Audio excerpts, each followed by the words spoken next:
En tiempos difíciles, regálese una radio. Sube el volumen, gira el dial a la izquierda y escuche el mensaje.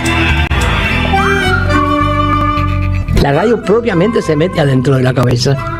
Ni pueden matar los libros ni pueden matar la radio. Los libros son como el cariño, los tenés, te acarician, los tenés en la mesa de luz, en la cocina, en cualquier lado. Y la radio también, te acompaña. Yo lo tengo en todas partes de mi casa. Me acompaña, me educa, me enseña, me prepara. Así que viva la radio. Reproduzca la información. Rompa el aislamiento. Ahora usted es la radio. AM530. 20 años. Somos radio. Somos comunidad. ¡Salud!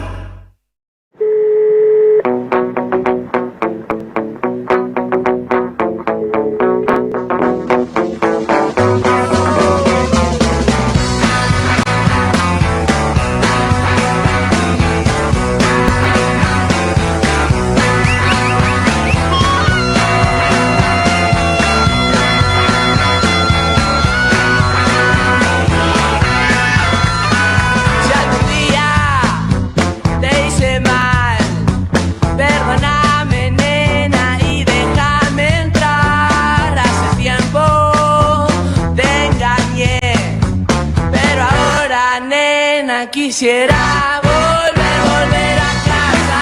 18:06 en la Argentina de este siglo XXI.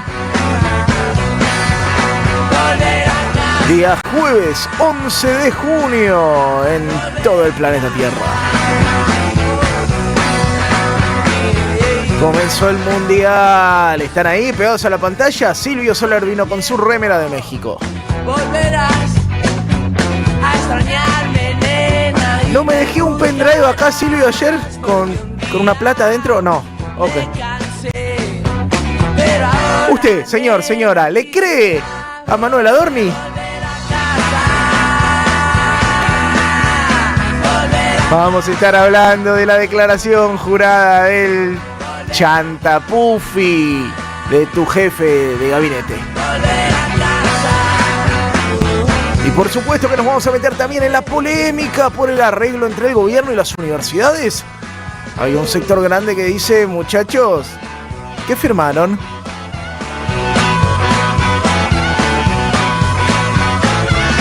Un año y un día de la proscripción de la lideresa del peronismo, Cristina Fernández de Kirchner.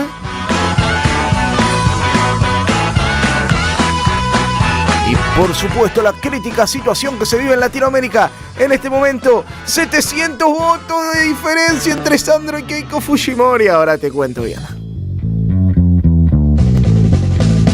Si algún día Silvio Soler en la operación técnica de este programa. Diego Mayo en la producción. Cevita Esquivel poniendo cámara y ojos en el YouTube. Somos Radio AM530. Por supuesto que ahí está la banda inclaudicable del chat de la radio de las madres. ¿Qué dicen los periódicos impresos del día de hoy? ¿Con qué titulan? Me parece que el inicio del Mundial no tapó lo del pendrive de Adorni, pero como no soy libertario no emito opinión.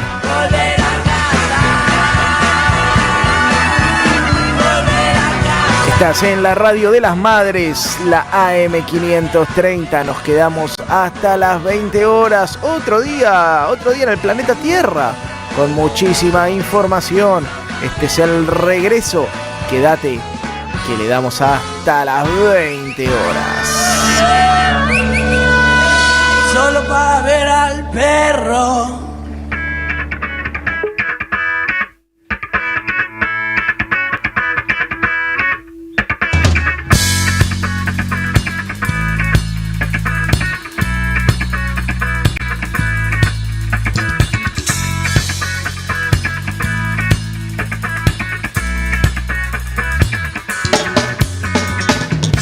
¿Cómo andan? ¿Cómo están? Inocentes palomitas fiscales. ¿Cómo están en el mundo de los pendrives? con cientos de miles de dólares. ¿Usted es algún tipo de cripto bro? ¿Usted ha jugado al Bitcoin? ¿La vio en ese primer momento? Bueno, lamento decirle que se perdió una gran oportunidad como la que tuvo el ministro Manuel Adorni, jefe de gabinete, que declaró que había metido...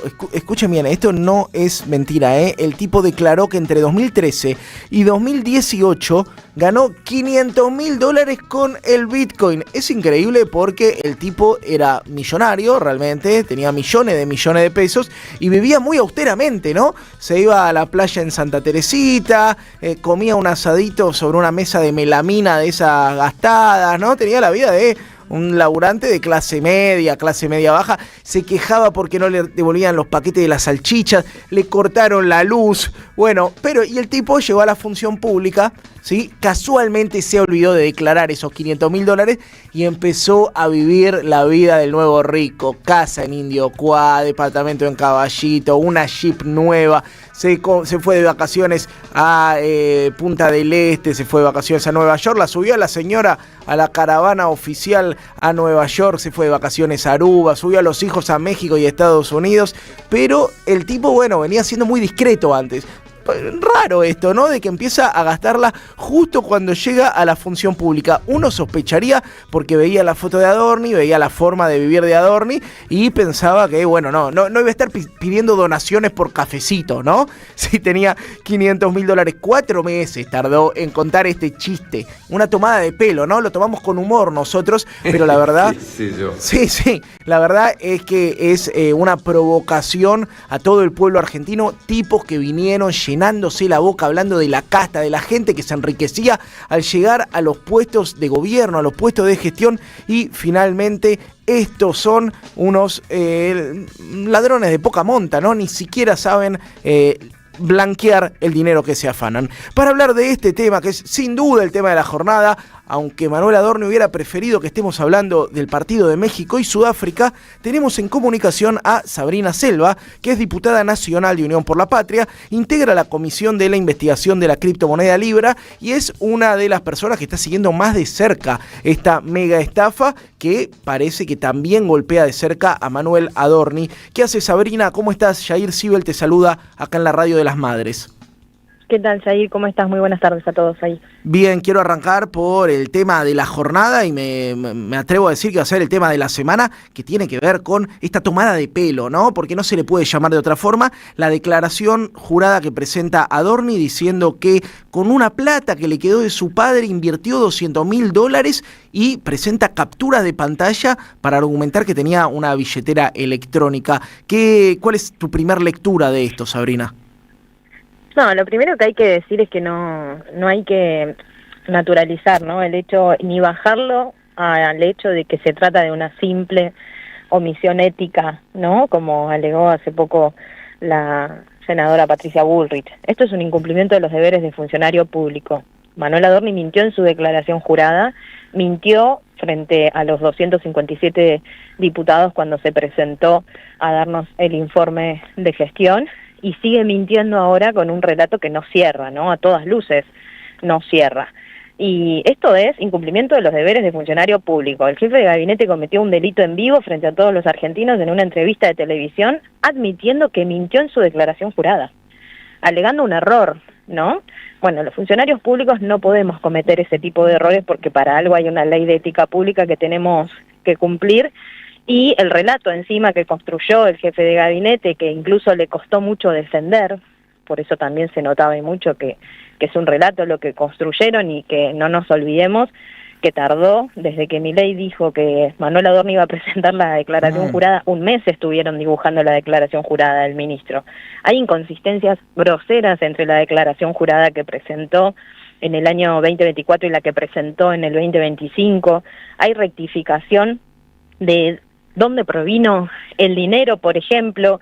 En una declaración jurada Adorni dice que provino de una donación, después dice que provino de ahorros. Bueno, muchas inconsistencias, mucho relato, pero yo creo que de cara a la sociedad no queda ninguna duda que el jefe de gabinete tiene que ser interpelado por el Congreso de la Nación. Por eso en el día de hoy, desde nuestro bloque presentamos un nuevo pedido de sesión especial para avanzar en la interpelación y moción de censura del jefe de gabinete, que inminentemente tiene que ser citado a prestar declaración indagatoria a la justicia y que no puede seguir administrando el Estado, que es el mandato que le da la Constitución Nacional, un funcionario que no puede explicar hasta hoy las inconsistencias en su patrimonio, ¿no? Ahora, Sabrina, dos aristas que salen de lo que decís. Lo primero es, ¿hasta cuándo la oposición dialoguista no va a sentar a Adorni a que dé explicaciones, ¿no?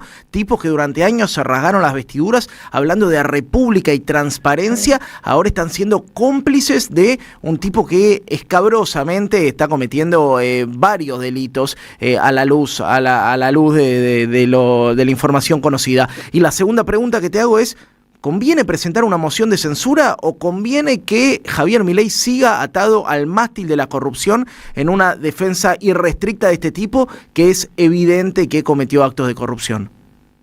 Es que una moción de censura para correr al jefe de gabinete de su cargo, estando en todas estas inconsistencias que obviamente son inexplicables a esta altura, no lo designa el presidente de la Nación de las causas que lo tienen a él como primera persona involucrado, como lo es el caso Libra, como es el caso Andis, que involucra a la secretaria general de la presidencia en materia de coimas, audios, prueba contundente que también hay en la justicia que involucraría a la secretaria general de la presidencia. Entonces nosotros lo que pretendemos es que empiece a haber algo de orden en este gobierno y que empiece a haber respuestas que hasta acá no hubo. Y los mecanismos institucionales que tenemos, por lo menos en la Cámara de Diputados, tienen que ver con la interpelación al jefe de gabinete y la moción de censura, que volvimos a insistir ahora, porque lo primero que necesitamos es apartar a un funcionario, porque no nos olvidemos que este funcionario tiene a su cargo la administración del Estado y a su cargo la administración de todos los ministerios.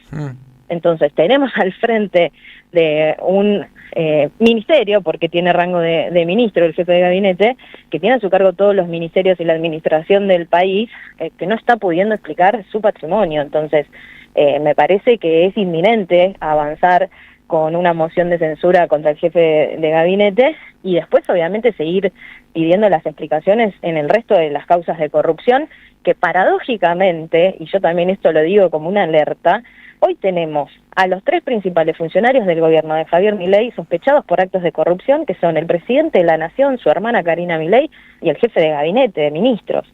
Esa es la situación hoy, ¿no? De un gobierno que construyó un relato de que venían contra la casta y a terminar con los negocios de la política, y parece que están muy alejados de eso, ¿no? Sabrina, te quiero llevar un tema que venís siguiendo de cerca, que es la causa Libra y los puntos de contacto con el enriquecimiento ilícito a todas luces de Manuel Adorni. Uno, digo, si sigue la trazabilidad de los pagos, son millones de dólares los que ganó Javier Milei, su equipo, sus cómplices con esa estafa. ¿Qué puntos de contacto se pueden encontrar o crees que podrían investigarse en relación a la mega causa Libra, el mega escándalo Libra y el enriquecimiento ilícito, por ahora presunto, del jefe de gabinete de ministros? Bueno, a mí me gusta mucho en esto hacer una trazabilidad de los hechos, ¿no? Ordenar los hechos. Casualmente, hace 2 semanas, la Fiscalía sacó un proveído respondiendo a una de los petitorios de la querella en la causa Libra, que solicitaba ampliar la trazabilidad de las transacciones de los movimientos en la causa Libra, y el fiscal Eduardo Tayano respondió que de golpe se habían quedado sin recursos para avanzar en la ampliación de esa trazabilidad de transacciones, ¿no? Y ahora vemos al jefe de gabinete recurriendo para tratar de salvar estas inconsistencias en su patrimonio a también criptomonedas. Criptomonedas que no son de las que nosotros pudimos trazar en Libra, y movimientos y billeteras que no son los que pudimos trazar en Libra, porque estaríamos hablando de una billetera que no tiene contacto con la red, a la que apeló Adorni, que es incluso previa a los tokens que hoy en día se conocen como billeteras frías, ¿no? Un papel que en ese entonces se utilizaba para comprar y vender criptomonedas, que ya muchos especialistas dieron su advertencia en torno a los argumentos que podrían devenir luego de este relato que intentó construir el jefe de gabinete. Pero también en esos hechos, Manuel Adorni fue uno de los que organizó el Tech Forum, que fue el primer evento en el mes de noviembre previo a Libra, que juntó a Javier Milei con los gestores de la estafa Libra, con Jadian Davis, con Manuel Terrones Godoy, con Mauricio Novelli, y participó de reuniones en la Casa Rosada, Manuel Adorni, con los gestores de la estafa. Con Manuel Adorni, Karina Milei, Javier Milei, Mauricio Novelli coincidieron en reuniones que quedaron registradas en la Casa Rosada. Entonces nosotros siempre pensamos que Adorni también tenía mucho para explicar en torno al caso Libra. Incluso del celular de Mauricio Novelli surgió que estaba programado un segundo evento de Tech Forum con las mismas personas, los mismos estafadores, en el que Manuel Adorni era uno de los oradores principales de ese evento. Entonces, yo creo que todo puede tener que ver con todo, y ahí hay un rol de la justicia que tiene que articular y complementar las investigaciones, porque con una billetera que denuncia Manuel Adorni, que hasta ahora no la dio a conocer ni siquiera en su declaración jurada, se pueden hacer la trazabilidad de las transacciones que podrían o no derivar en responsabilidad de Manuel Adorni también en torno a la causa Libra, ¿no? Totalmente. Te llevo a un último punto que tiene que ver también con tu rol como parlamentaria. ¿Qué pasa con la ley de inocencia fiscal, que es a la que ahora se acogen no solamente Manuel Adorni, sino todos los que tienen un tufillo a corrupción? Pienso en José Luis Espert, pienso en el propio titular de Arca, en Santiago Oría, el intento de cineasta oficial del presidente, también algunos periodistas como Luis Gasulla. ¿Qué es esta ley y por qué tuvo un tratamiento tan raro e irregular en el recinto, en donde ni siquiera se pudo argumentar en su contra? Bueno, lo llevas muy bien al hecho específico y que tiene que ver con por qué también hay un sector, ¿no?, de los diputados nacionales que no se expresan en torno a lo de Adorni. La ley de inocencia fiscal se votó en una sesión 2:30 de la mañana, sin debate y a mano alzada, y nosotros queríamos argumentar justamente, y consta en nuestro dictamen de rechazo a esa ley, que justamente era una ley para que los funcionarios públicos blanqueen incumplimientos a la ley de ética pública, porque no estaban excluidos los funcionarios. Era una ley hecha a medida de este gobierno, que se ve que la hicieron tan a medida que la usaron un montón, incluido el jefe de gabinete, su esposa, el ministro de Regulación del Estado, Federico Sturzenegger, el titular del Arca, el que le cobra impuestos a cualquier ciudadano Tremendo. de a pie, está también metido en el régimen de inocencia fiscal y tampoco explicó hasta ahora propiedades que tiene en el exterior. Bueno, esa ley fue una ley hecha a medida de este gobierno que a todas luces no se animaron a defender. Por eso la diputada Giudici, 2:30 de la mañana ese día en la sesión, le pidió al diputado Martín Menem que cierre el debate, que se vote a mano alzada, y así la votaron. Y bueno, se ve que era tan a medida que la usaron un montón. Es la verdad, el escenario, uno pone todo sobre la mesa, es la verdad que todo una vergüenza, ¿no? Sí. Giudici, recordemos que es la operadora oficial del grupo Clarín, lo viene siendo desde la ley de medios a esta parte. Última que te hago, Sabrina, ¿tenés algún tipo de esperanza de que el Poder Judicial condene a los corruptos, a los responsables de la estafa Libra? Parece que en este país siempre van en cana los de un sector político. Pienso en Cristina, en Julio De Vido, en Milagro Sala, en Amado Vudú. ¿Vos tenés alguna esperanza? Yo creo que ni yo ni la mayoría de los argentinos tiene esperanza en la justicia de hoy, no por algo es una de las instituciones en la que los argentinos menos creen, ¿no? Creo que hay un problema enorme en Comodoro Pi, me pasó trabajando y mucho en la causa Libra, una inoperancia y una decisión política del fiscal Eduardo Tayano de no avanzar en la investigación. Nosotros hace 1 año y medio advertíamos que Javier Milei había sido el primero en el mundo en dar a conocer ese número de contrato. La justicia lo confirmó la semana pasada a través de un informe del área de cibercrimen especializado que suplió el trabajo excelente que venía haciendo la DATIP. Entonces, creo que es evidente que tenemos una justicia a la que hay mucho que cuestionarle, porque la vara de la justicia no es justa, no es equitativa y para nada es libre, ¿no? Evidentemente.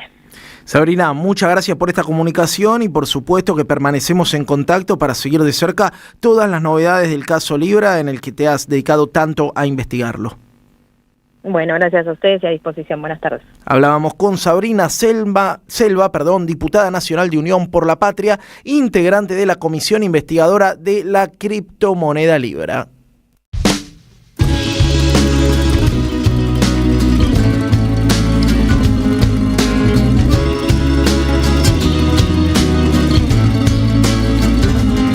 La policía te está extorsionando dinero, pero ellos viven de lo que tú estás pagando. Y si te tratan como a un delincuente, ladrón, no es tu culpa. Dale gracias al regente, hay que arrancar el problema de raíz y cambiar al gobierno de nuestro país, a la gente que está en la burocracia. a esa gente que le gustan las migajas. Yo por eso me quejo y me quejo, porque aquí es donde vivo y yo ya no soy un pendejo que no guachas los puestos del gobierno. Hay personas que se están enriqueciendo, gente que vive en la pobreza. Nadie hace nada porque a nadie le interesas. La gente de arriba te detesta. Hay más gente que quiere que caigan sus cabezas. Si le das más poder al poder, más duro te van a venir a coger. Porque fuimos potencia mundial. Somos pobres, nos manejan mal. Dame, dame, dame, dame todo el power para que te demos en la madre. Gimme, gimme, gimme, gimme todo el poder, so I can come around to joder. Dame, dame, dame, dame todo el power para que te demos en la madre. Gimme, gimme, gimme, gimme todo el poder, so I can come around to joder. Dámele, dámele, dámele, dámele todo el poder. Dámele, dámele, dámele, dámele todo el power. Dámele, dámele, dámele, dámele todo el poder. Dámele, dámele, dámele, dámele todo el power. Así es, puto. fuck you, puto baboso.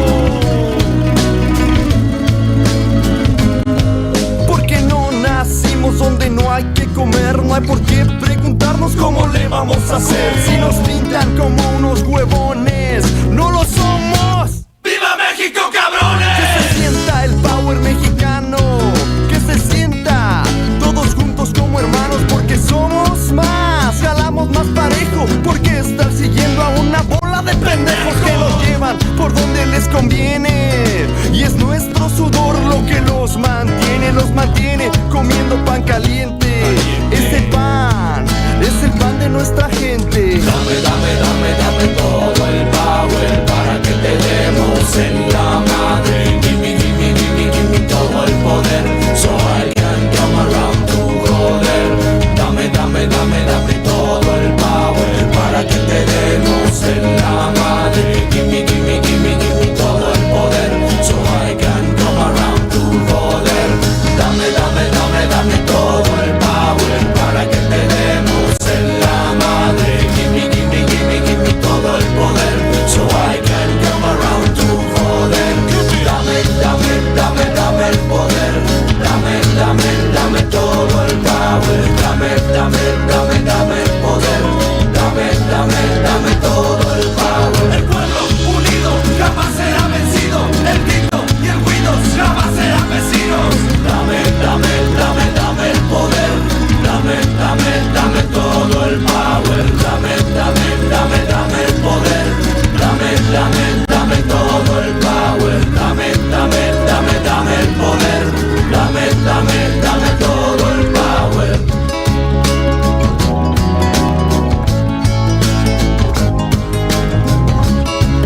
Achica Roberto, Helbert, Sánchez Palomino. Estamos con el F5. En este momento, escuchá esto, hubo 18 millones de votos. La diferencia es de 470 votos, viejo, no lo puedo creer. A favor de Keiko Fujimori todavía falta, ¿eh? Esto es así, hasta el último round.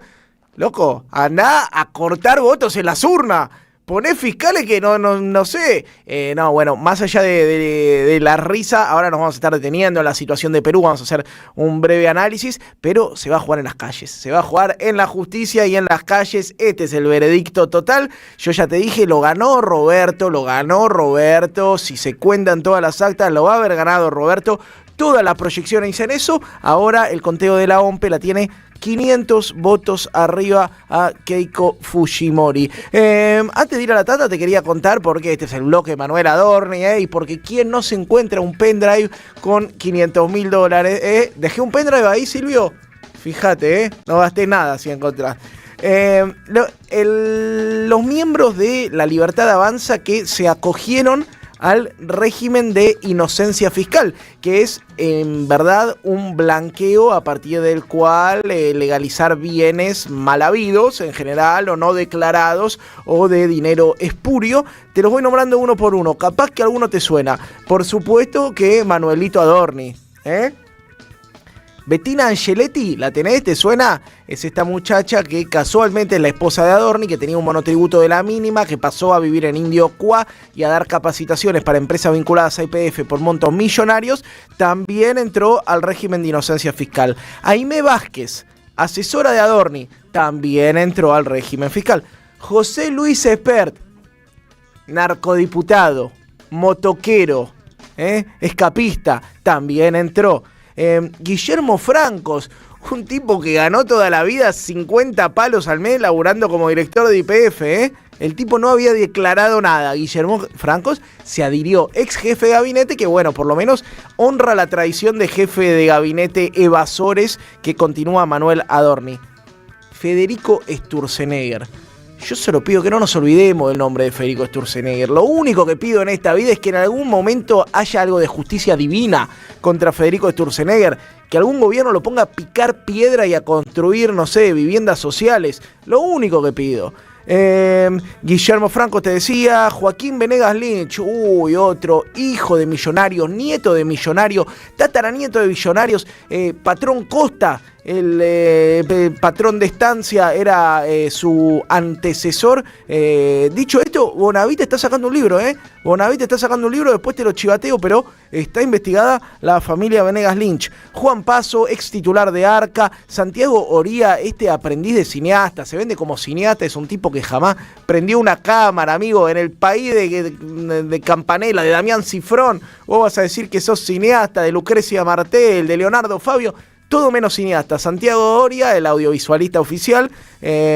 Agustín Monteverde, entiendo que vinculado también a la ministra de Seguridad. Y Andrés Vázquez, todos funcionarios de La Libertad Avanza que blanquearon, gracias al régimen de inocencia fiscal, bienes no declarados que habían evadido. Cuando volvamos vamos a hablar de lo que sucede en las universidades. Está picante el asunto después de que el gobierno y el Consejo Interuniversitario Nacional, que aúna a los rectores, que nuclea a los rectores, alcanzara un acuerdo ayer. Algunos dicen que un poco tirado para abajo. Vamos a estar hablando de esto con una de las principales voces en la materia y después también nos metemos, por supuesto, con la situación internacional que sucede alrededor del mundo. 18:32. Vamos a una tanda muy cortita y ya volvemos. Para aprender a volar, entre tanta gente de pie, hay una radio que nunca se apaga.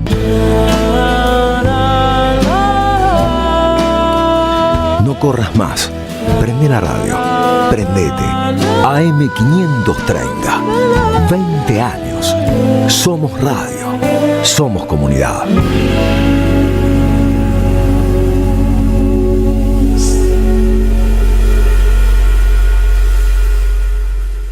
Llega la plata, total la normalidad. Más que llegar a La Plata, vuelve. Por localidades agotadas en la función anterior, vuelvo el sábado 13 a la Casa de Oscar. Entradas al 555-4366.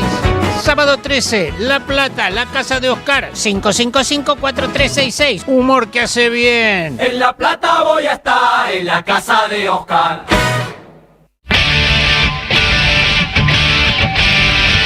Carlos Polimeni está en AM530. Daniel Vinelli ha regresado a la Argentina para celebrar sus 80 años, que incluyen 65 de trayectoria en la música. ¿Quiénes son a tu criterio los bandoneonistas tops de la historia argentina? Los mejores, los que a vos más te llaman la atención. Bueno, empecemos por Troilo. Troilo tiene un fraseo único que lo había heredado de Siria Cortiz. Luego, ese fraseo de Troilo lo tomó Piazzolla y lo desarrolló. Entonces hizo su fraseo. Con Piazzolla aparece Leopoldo Federico, que fue otro de mis ídolos. A las 14, la tarde con Polimeni en AM530. 20 años. Somos radio. Somos comunidad. 11-11, el periodismo con opinión que faltaba en la televisión. De lunes a viernes, 21:30, 11-11, por AR12, periodismo con opinión. ¿Tu negocio necesita más clientes? entonces necesitas estar donde la gente escucha, mira y participa. Hoy la radio ya no es solamente radio. En AM530 tu marca entra a una comunidad real. Aire, streaming, redes sociales y menciones en vivo. No importa si tenés un comercio, una pyme o un emprendimiento. Armamos campañas accesibles, creativas y pensadas para que inviertas mejor y vendas más. Porque cuando una marca conecta con una comunidad, se vuelve parte de la conversación. Mándanos un WhatsApp al 11 64 19 16 50 o escribinos a nuestro mail anunciosam530@gmail.com y armemos juntos una propuesta para tu negocio.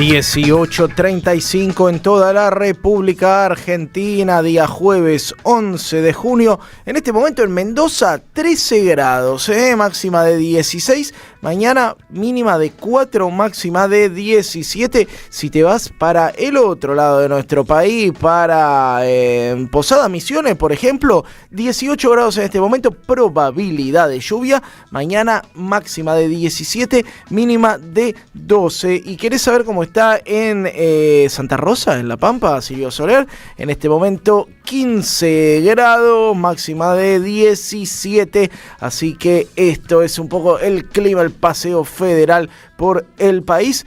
11 3200 0530 es el teléfono de la radio si nos querés mandar algún mensaje, algún audio. El dato relevante que no les comenté y que me parece que termina de pintar lo que sucede con Manuel Adorni es que 3 días antes de que Manuel Adorni presentara su declaración, su hermano, ¿te acordás? De Francisco Adorni, el guitarrista loco, el guitarrista de la familia, candidato en La Plata, también rectificó su declaración jurada. Mirá vos, viejo, qué casualidad, ¿no? Una bendición familiar. Corrigió su balance el mes de mayo y agregó 21 millones de una herencia. Pero ¿cuánta gente se te muere? ¿Cuántos familiares con guita tenés vos para que te olvides de que se te mueren de ir a declarar 21 palos? Además, no es que te quedaron 4 kilos de helado y un pelleto como el que se llevó la madre de Nisman de aquel departamento. Pero te tengo que contar que uno de los temas de la jornada tiene que ver con la situación de las universidades. Comentábamos ayer que el gobierno nacional y también los sindicatos docentes y no docentes, así como el Consejo Interuniversitario Nacional, llegaron a un principio de acuerdo y las posiciones al respecto son encontradas, ¿no? Por un lado, un sector que dice, bueno, este acuerdo no nos termina de conformar, venimos de una lucha muy grande, habíamos hablado de una ley que se aprobó en las dos cámaras 2 veces, que ahora está en la Corte Suprema de Justicia. Y por otro lado, una paritaria del 23+3, que ni siquiera compensa la pérdida del poder adquisitivo, sumado a otra serie de compromisos del gobierno. De un lado dicen, bueno, el gobierno dice, ya está, se desarmó el conflicto universitario, cumplimos, le dimos estas pequeñas migajas.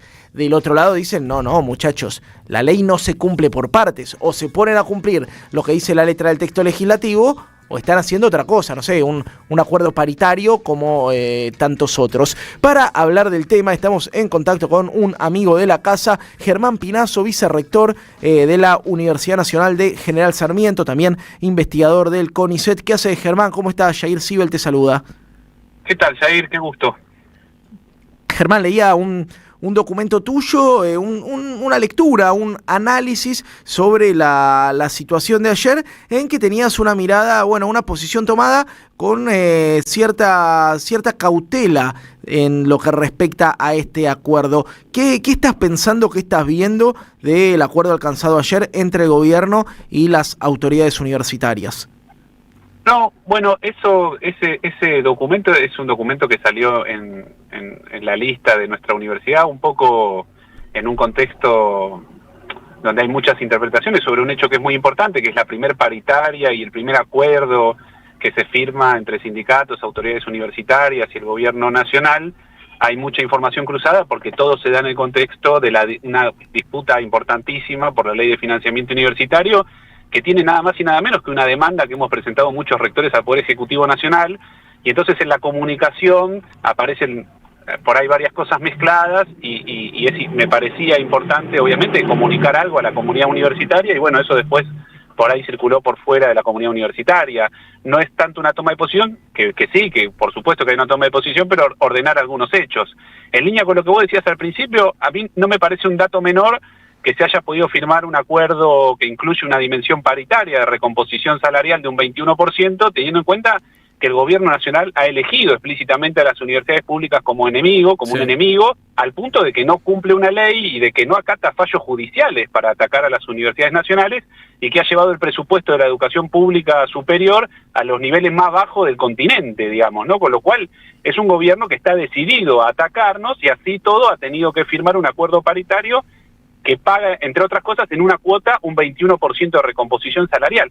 Eso no me parece un dato menor. Ahora, ese es un dato, y yo creo que el gobierno le conviene instalar una narrativa de que esto termina con el conflicto por la ley de financiamiento universitario, y me parecía importante separar esas cuestiones, y que sobre todo quienes defendemos la educación pública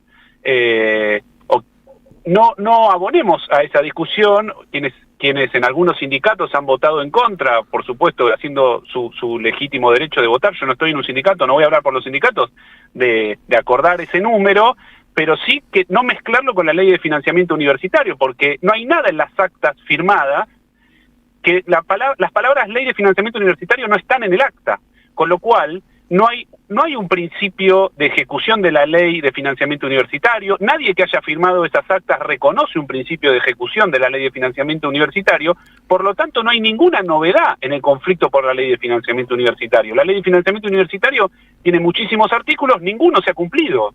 Entonces, nadie puede decir que nadie que firmó está dando de baja o está en contra del conflicto por la ley de financiamiento universitario, porque no se está cumpliendo la ley y porque no se mencionó en esas actas. Entonces, tratar de poner todo en su justa medida, digamos, ¿no? Que es que hay un conflicto que ya lleva varios años, sin el cual es imposible entender lo que se firmó ayer, que en parte también es difícil pensar que un sistema universitario va a estar en un conflicto durante 4 años sin ganar alguna pelea. Eso no quiere decir que acá se haya terminado la discusión por la ley de financiamiento universitario, ni mucho menos, porque, te repito, no es una interpretación mía o una toma de posición. En las actas firmadas ayer no hay ninguna mención a la ley de financiamiento universitario, y nada de lo que ocurrió ayer, no hay nadie que firmó una demanda contra el Poder Ejecutivo Nacional, como en mi caso, pero nadie de todos los rectores del sistema universitario ha hecho nada para dar de baja esa demanda. El gobierno sigue incumpliendo una ley y 2 fallos judiciales, tanto como ayer.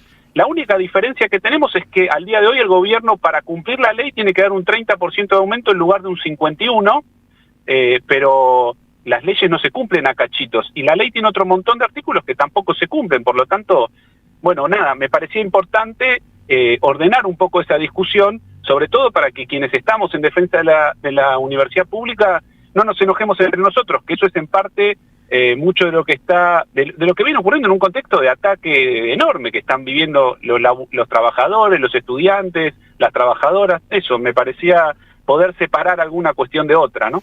Totalmente, no, interesante tu lectura, porque como vos decís, lo que busca también es dividir a una cantidad de actores heterogéneos que han confluido con altos niveles de unidad, ¿no? De el rectorados alineados con el Partido Radical, que son muchísimos, cuando te dicen que en este país la universidad adoctrina, la mayoría de las universidades están en manos de radicales y con programas de formación bastante liberaloides, con secretarios docentes trotskistas, deportistas, ¿no? Como una unidad importante. La pregunta es, Germán, si se puede sostener la movilización permanente, las reivindicaciones de lucha después de este acuerdo, o si hay sectores que van a jugar a desescalar. Uno entiende de tus palabras que debería seguirse una lucha para garantizar la aplicación efectiva de lo que se consiguió en las calles y el Congreso.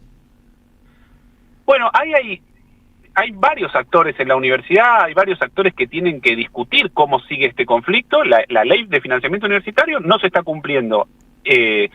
Yo creo que lo que pasó ayer estamos mejor que hace 2 días, digamos. Lo que hay que evaluar es cómo se sigue esa discusión pública, digamos, y esa lucha por el cumplimiento de la ley de financiamiento universitario. Yo no me animo, siendo un rector de las 60 universidades, habiendo 5 federaciones sindicales, a decir taxativamente cómo se debería seguir un conflicto de este carácter federal. Lo que sí quiero decir es que si la narrativa que trata de instalar el gobierno es que el conflicto por la ley de financiamiento universitario terminó o está saldado, nosotros no tenemos que abonar a esa narrativa, pero no porque estemos dando una disputa de relatos, sino porque el acta que se firmó nos dice eso, tan simple como eso, y porque no hay nada en la justicia que abone esa discusión. Ahora, sobre cómo sigue, bueno, los sindicatos tendrán que discutir, los estudiantes tendrán que discutir, tendremos que ver cómo impacta este acuerdo en el estado de ánimo de la comunidad universitaria, y ahí no me animo yo a adelantar. Yo, lo que sí respecta a mi rol, y en parte eso estoy haciendo ahora con vos, es tener una voz pública, tratando de dar argumentos también, como venimos haciendo durante mucho tiempo, de qué es lo que está pasando con el sistema. Hay que empezar a ver. Yo te decía, Argentina está con el gasto público en educación superior más bajo de América Latina. Eso es un dato contundente. Bueno, ¿cómo queda con esta recomposición? Va a seguir siendo, me animo a decir, el gasto público en educación superior más bajo de América Latina. Bueno, hay que volver a reconstruir estos argumentos con la situación en la que estamos y serán, repito, muchos de los actores de los sindicatos y de los estudiantes los que también evalúan cómo se sigue, digamos, ¿no? Eso es una evaluación que un poco me excede, pero sí, al siguiente día de la firma de este acuerdo, poner un poco blanco sobre negro, por lo menos en lo que entiendo yo, y es un acta que tiene 2 páginas, repito, es muy fácil ponerla en una inteligencia artificial y preguntarle si aparece la palabra ley de financiamiento universitario, y uno va a encontrar que no. Bueno, entonces, no es menor tampoco que sindicatos que vienen peleando hace 2 años puedan llevar una recomposición de un 21% en un mes, porque recordemos que es un gobierno que se ha negado a homologar paritarias que han sido acordadas en el sector privado por decir que estaban por encima de la inflación. Y es importante también, creo yo, que los laburantes, las trabajadoras que han estado tanto tiempo en conflicto puedan sentir una cosa que es real, que es haber arrancado algo. Porque yo creo que si no hubiese habido este conflicto, que sigue efectivamente, el gobierno no nos hubiese dado nada. El gobierno venía de 29 meses de gestión, 26 meses había dado aumentos salariales por debajo de la inflación. Ahí vamos a hacer, o sea, no se podía sostener ya el sistema universitario en 2 meses. Bueno, es un conflicto largo. 4 años es un conflicto larguísimo. No podíamos estar todos los meses recibiendo salarios por debajo de la inflación. Bueno, esto es una novedad. Ahora, ¿bajamos la bandera de la ley de financiamiento universitario? De ninguna manera, no está escrito eso en ningún lado y no es parte de la realidad judicial, política de este país, no existe eso. ¿Los ves al resto de los rectores, a tus colegas, con ánimo de seguir levantando el cumplimiento efectivo de la ley de financiamiento universitario? También preguntarte qué esperanzas puede uno tener en una Corte Suprema de Justicia cuya conformación evidentemente tiende a mostrarnos que va a dilatar todo lo posible la resolución sobre este tema. Mira, Jair, yo lo que te puedo decir es que cualquier actor involucrado en la ley de financiamiento universitario podría haber presentado una demanda por el incumplimiento. Y los rectores del sistema universitario, muchos, algunos no la firmaron. Hay que aclararlo muchísimo eso, porque hay algunos actores que uno los ve y parece que vienen de Sierra Maestra que no firmaron la demanda al Poder Ejecutivo. Muchos la firmamos y muchos de esos rectores firmaron esa demanda, y hoy hay una ley de financiamiento universitario que está en la Corte Suprema porque muchos rectores firmamos una demanda al Poder Ejecutivo Nacional que no es nada normal ni que va de suyo, digamos, ¿no? Con lo cual yo estoy convencido, digamos, no tengo elementos para pensar que no vamos a ir en ese sentido, digamos. Así que, porque te repito, el Congreso de la Nación votó la ley y cualquier personal damnificado podría haber presentado una demanda. La demanda que está en la Corte Suprema es la que presentamos varios rectores del Consejo Interuniversitario Nacional. Y si le tengo fe o no sobre la Corte Suprema, la verdad que me parece que no me corresponde opinar. Yo no quisiera naturalizar que el sistema judicial no funciona, pero bueno, hay dos fallos, hay dos medidas. Hay una cautelar que tiene dos fallos en dos instancias judiciales, digamos, ¿no? Y que los argumentos, yo invito a todo el mundo a leer los argumentos de la Sala Tercera de la Cámara de lo Contencioso Administrativo y los detalles de la cautelar, y son concluyentes, digamos, ¿no? Ahí también hay algo del conjunto de la sociedad, de hasta qué punto va a naturalizar que el Poder Ejecutivo desconozca cualquier tipo de autoridad de los otros poderes del Estado, que ya no se excede a los rectores, a los sindicatos de las universidades, es algo que involucra al conjunto de la sociedad argentina. Bien, Germán, te quiero agradecer por este tiempo. Quiero cerrar con una reflexión tuya sobre el tema del día. No sé si pudiste ver la declaración jurada de Adorni, en donde dice que metió una ganancia de $500,000 con Bitcoin. Vos sos un tipo que también se dedica a la economía. Si te parece un poquito raro, si lo intuís un poco sospechoso, que el jefe de gabinete de ministros, bueno, haya tenido esta omisión de declarar cuantiosas cifras, que además las empezó a gastar cuando era funcionario. ¿Qué opinión te merece lo que está sucediendo con el jefe de gabinete y el gobierno libertario? No, lo que te puedo decir es que me cuesta seguir hablando porque justo me tropecé con una caja de zapatos que tiene $200,000. ¡Epa! ¡Qué suerte tienen algunos, Sí. No, y que me tienen que auditar pero está todo en regla, me la crucé, sí. Me la encontré y viste cómo es. La voy a meter ahora la declaración, porque yo también tengo que presentar declaración jurada ahora y seguro va a constar ahí. Así que no sé si puedo continuar con este tema, no es algo en lo que me quiera meter. Excelente. Bueno, si necesitas reformar tu casa en algún country nuevo, me avisás que tengo un amigo contratista que hace unos piletas de lujo con cascada y todo, si querés. No, si me sobra, no sabes. Che, muchas gracias, Germán, por esta comunicación y por supuesto que seguiremos en contacto para ver cómo sigue el conflicto universitario, que como vos decías, no termina hasta que no se aplique la ley de financiamiento. Abrazo, Jair, gracias a vos. Hablábamos con Germán Pinazo, vicerrector de la Universidad Nacional de General Sarmiento, una de las voces más interesantes para seguir de cerca lo que pasa en el Consejo Interuniversitario Nacional, una de las instituciones que tiene a su cargo dirimir lo que va a seguir sucediendo con el conflicto en las universidades. Llora el cielo indignado, limpias este suelo magro, sudor y sangre corren sobre el camino del hombre.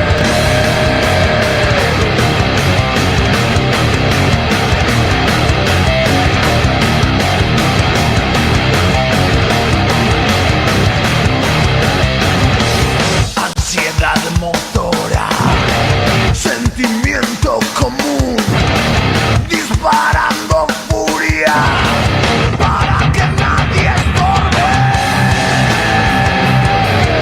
Cagado peor, siguiendo la ley del mundo. Ganando un lugar se vuelve trabajo duro. Jugando cartas llenas de esfuerzo, cada un puesto. Tranquilo, vemos mejor el terreno. Orientación es todo lo que necesitaremos. Para atrás. Cuidado, soy bien atento, pionero de tu propio tiempo. Atravesando como el trueno, la nube gris del silencioso valor.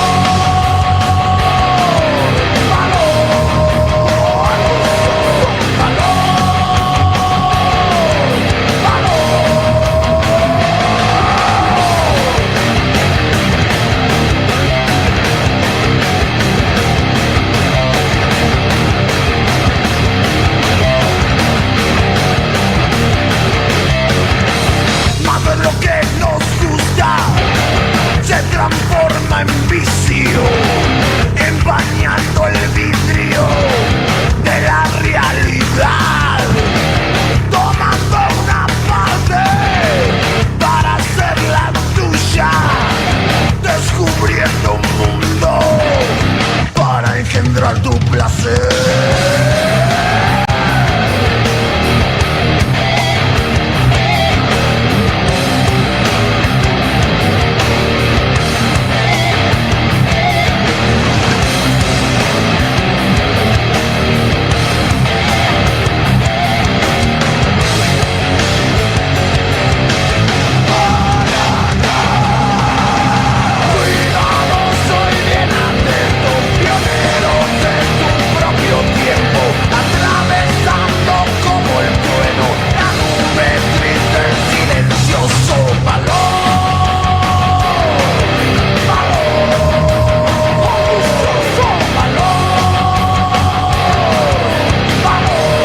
5 minutos para las 19 horas. Muchos son los mensajes que llegan al 11 3200 0530 al WhatsApp de la Radio de las Madres. Acá Mónica desde Mataderos dice: hola Jair, este gobierno está formado por unos y unas miserables, a la cabeza de todos Adorni. Gracias como siempre, Mónica de Mataderos. Beso grande, Mónica, para vos.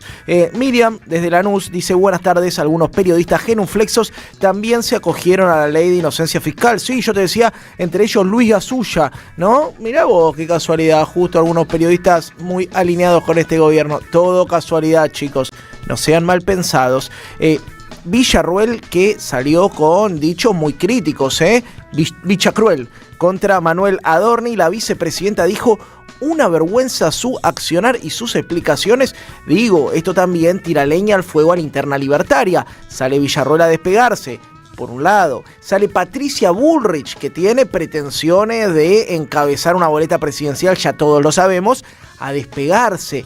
El triángulo de hierro, que tiene a Karina Milei como su principal soporte, sigue bancando a Manuel Adorni. Lo decíamos la otra vez, uno de los pocos tweets que metió en los últimos 4 o 5 meses Karina Milei es su foto junto a Manuel Adorni, así que esa banca sigue incólume. Augusto de Caballito dice: hola Jair, Walter y equipo, no llegó la hora de hacer una gran movilización nacional contra lo podrido del Poder Judicial, responsable de ningunear a la Constitución, de que las marionetas judiciales de los nuevos virreyes agredan al pueblo. Esto no es una democracia. Y dice Cristina Libre, Milagro Libre, Debido Libre.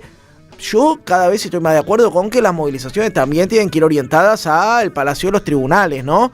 En general, la tradición de este pueblo se ha centrado en movilizar hacia la icónica Plaza de Mayo, donde confluye el poder político en la figura del Ejecutivo, o a la Plaza de los Dos Congresos, en donde se expresa el poder legislativo. Yo creo que hay que hacer una pueblada que termine adentro del Tribunal Supremo de Justicia de este país. No lo digo yo, lo dijo Eve de Bonafini. Muchacho, si no rompemos el Poder Judicial para hacerlo de nuevo, no hay democracia. Esta democracia, así como está, no es democracia. Si nosotros no logramos encolumnar las críticas hacia la corporación judicial que gobierna este país con 3 muchachos nefastos, que además se conoció que Javier Milei está negociando para meter nuevos jueces en la Corte Suprema.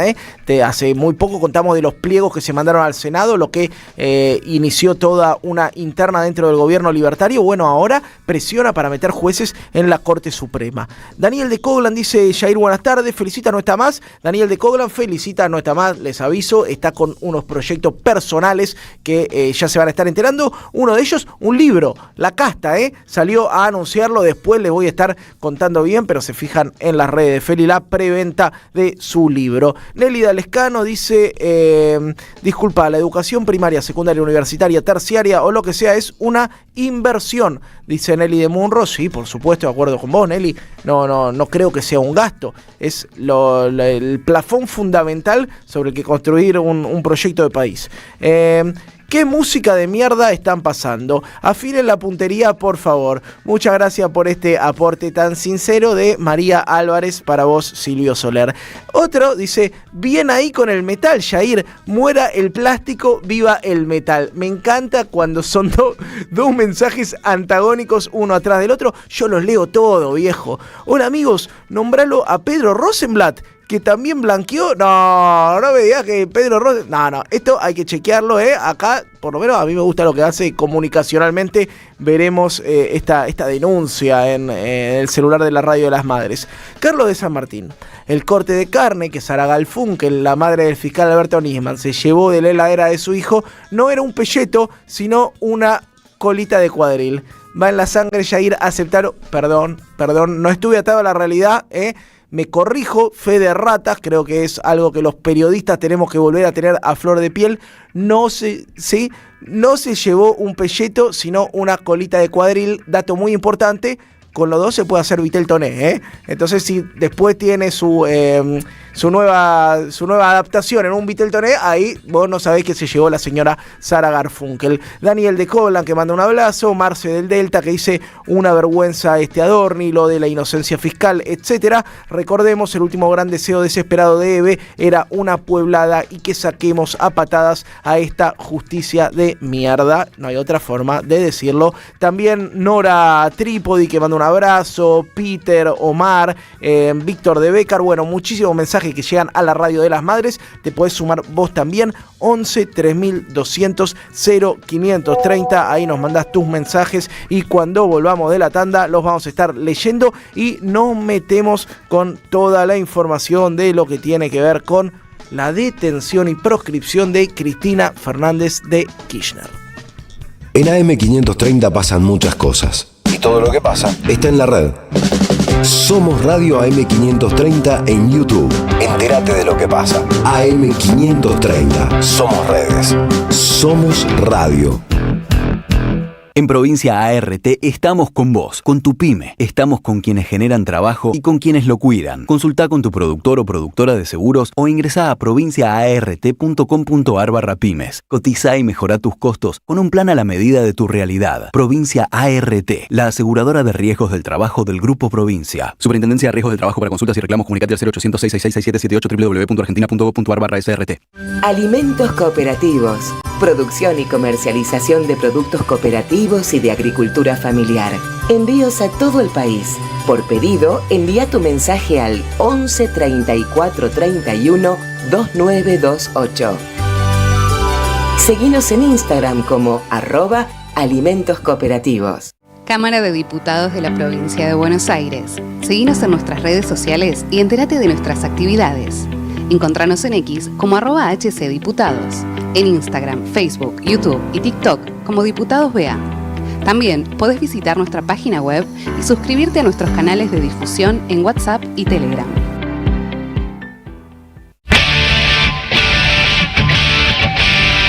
Roberto Caballero está en AM530. Ustedes la conocen, es Dora Barrancos, socióloga, investigadora. Por supuesto, más allá de yo diría, de los grados de patologizaciones que se puede encontrar. Pero este es un principio común. Por eso las feministas solemos decir, estos sujetos son hijos sanos del patriarcado. No son monstruos inventados que vienen desde Marte, etcétera. Y quiero también decir algo. Gran parte de los homicidios, lo he venido diciendo, de las muertes de hombres a otros varones, tienen mucho que ver con resortes patriarcales, la competitividad aguda, la violencia aguda, la venganza aguda, el principio de venganza, ¿no? Etcétera, etcétera. Pero hay una irritación particular, hay algo más exacerbado. A las 8, Caballero de Día, en AM530. 20 años. Somos radio. Somos comunidad. El sabor que te acompaña es Café Bantú. El aroma en la mañana de Café Bantú. Bantú. ¿Qué tal? Comprensión de texto y contexto. Vuelve Contraeditorial. Un límite al discurso dominante. Dirigen Roberto Caballero y Gustavo Cirelli. La voz de la resistencia en medio del silencio la encontrás en www.contraeditorial.com. Comunidad Lomas Segura. Descarga la app Seguridad Lomas desde tu teléfono y activa una alerta en caso de emergencia. Municipio de Lomas de Zamora. Gobierno de la comunidad. Intendente Federico Otermín.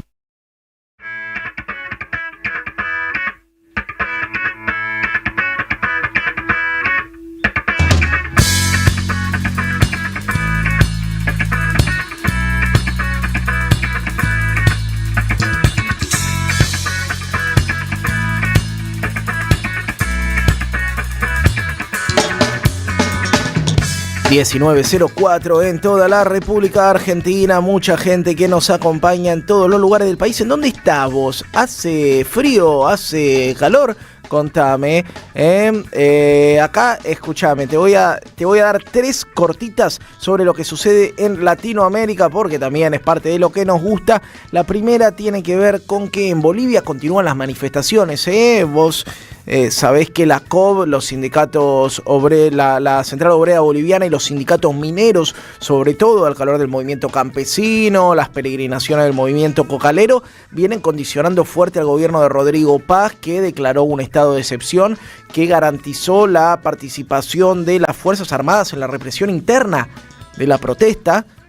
En este nivel están los compañeros en Bolivia, así que en Bolivia el llamado de la Central Obrera es a mantenerse firmes en la víspera de la jornada 42 de movilizaciones, un mes y medio de protestas sostenidas con corte de ruta, con por supuesto que interrupciones de el suministro de alimentos, de medicamentos. Sigue estando muy jodida la situación con el combustible y pese a que Rodrigo Paz hizo algunas modificaciones en su gabinete, desde los sectores populares exigen su renuncia, así inclaudicable, intransigente y tajante, que se vaya este muchacho.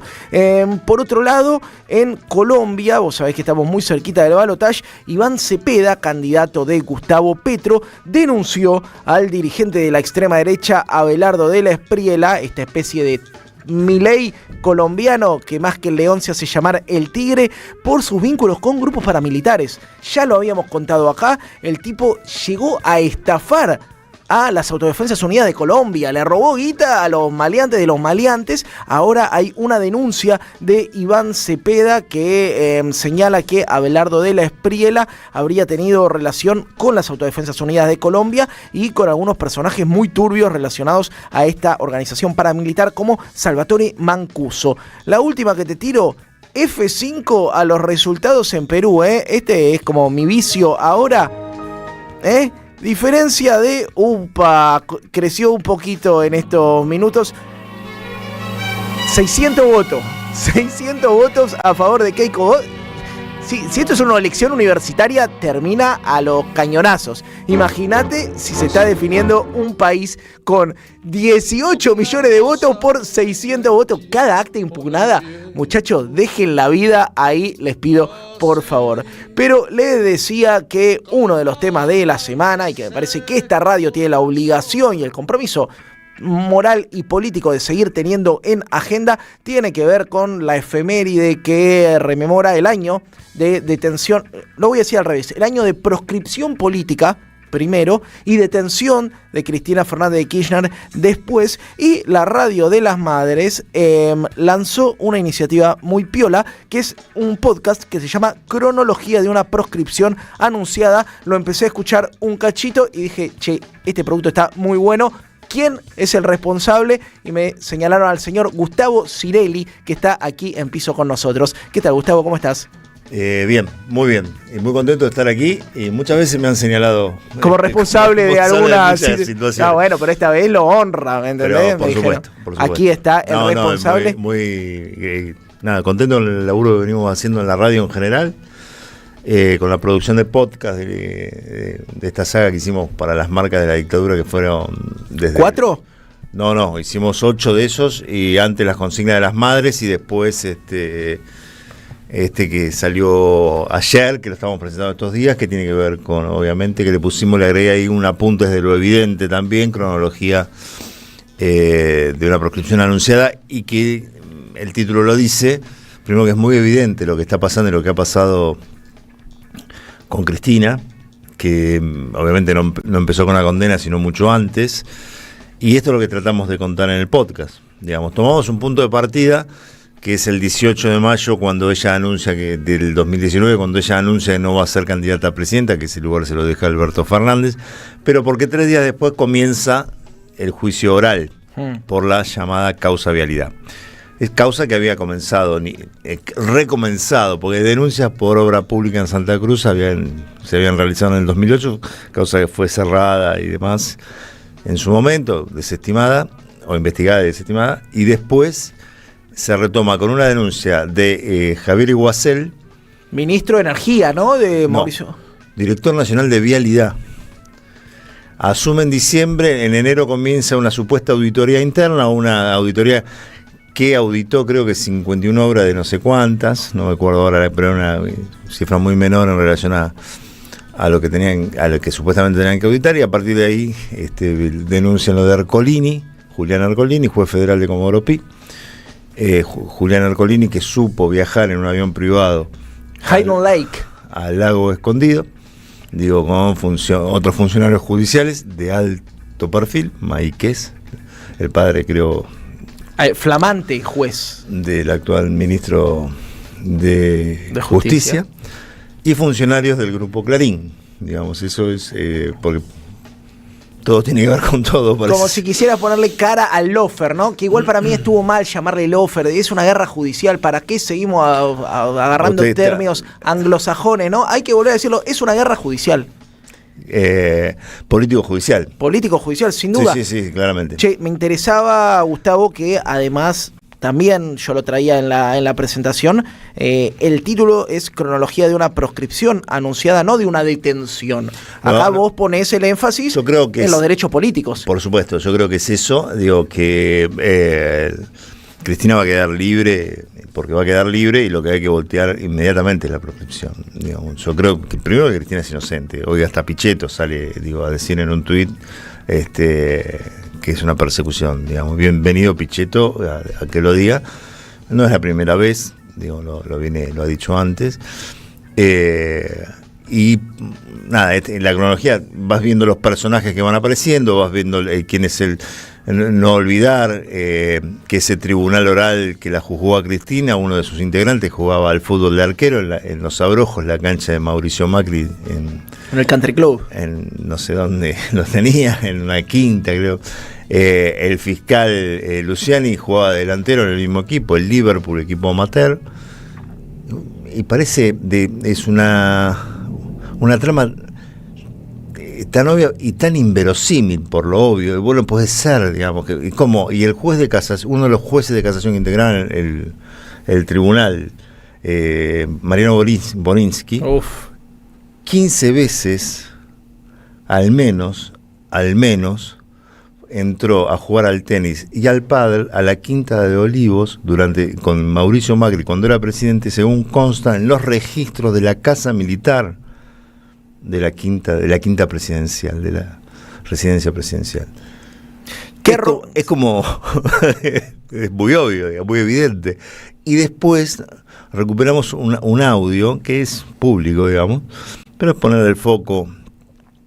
Una entrevista que le hizo Fontevecchia a Carlos Rosati, presidente de la Corte Suprema, donde Rosati cuenta cómo fue su día, el 10 de junio, en que nada más y nada menos confirmaban una condena previa a 6 años de prisión a la 2 veces presidenta de los argentinos y ex vicepresidenta, entre otras tantos cargos que ha tenido Cristina en su historia y lo que representa, la mayor líder política del siglo XXI al menos, digamos, para no pelearse con Evita. Para que acotarla ahí bien.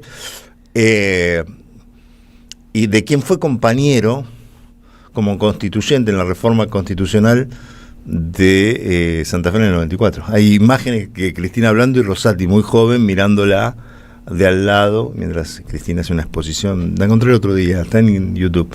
Bueno, ¿qué cuenta Rosati? Que ya se levantó y él ya sabía lo que tenía que hacer ese día, ya se lo habían indicado Feynman, ya lo había anunciado Eduardo Feynman, el periodista, lo había anunciado el viernes, lo inminente, y fueron armando, ¿no?, un escenario mediático. La bala que no salió, el fallo que sí saldrá, ¿no? Tapa de Clarín.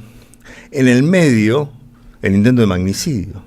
Porque uno, eso, ahí me quiero detener, porque en esta cronología que vos vas tirando eventos, también aparece la lógica de me quieren presa o muerta, ¿no?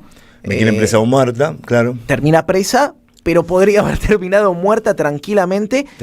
Y la causa por la responsabilidad intelectual, ¿no? Tenés a los dos autores materiales, Salvador Montiel y Brenda Uliarte. El otro copito, Carrizo, se desestimó su participación. Después no tenés un solo autor intelectual, como si fueran dos lobos solitarios que en una trasnochada velada decidieron ir a atentar contra Cristina Fernández de Kirchner. Es interesante en ese fallo donde el tribunal, digamos, que los condena obviamente a esta pareja, hace hincapié en los discursos de odio, en la construcción de odio sobre la figura de Cristina en los meses previos.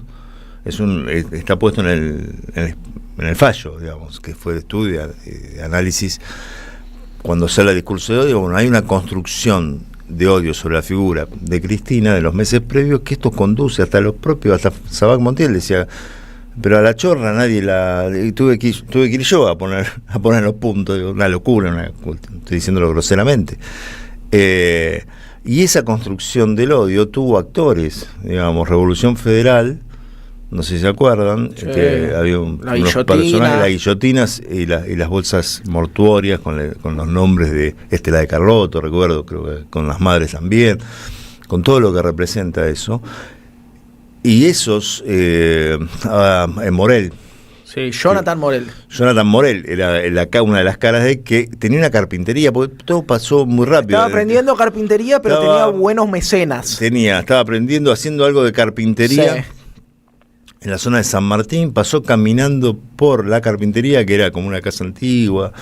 La hermana de Luis Toto Caputo, ministro de Economía actual, miró para adentro y dijo, hay una carpintería y yo tengo un proyecto inmobiliario. Le puso 15.000 pesos, le habrá puesto. En la zona de Vaca Muerta, en Anielo, para hacer unas mesitas para unos hoteles, creo que era, y los contrató.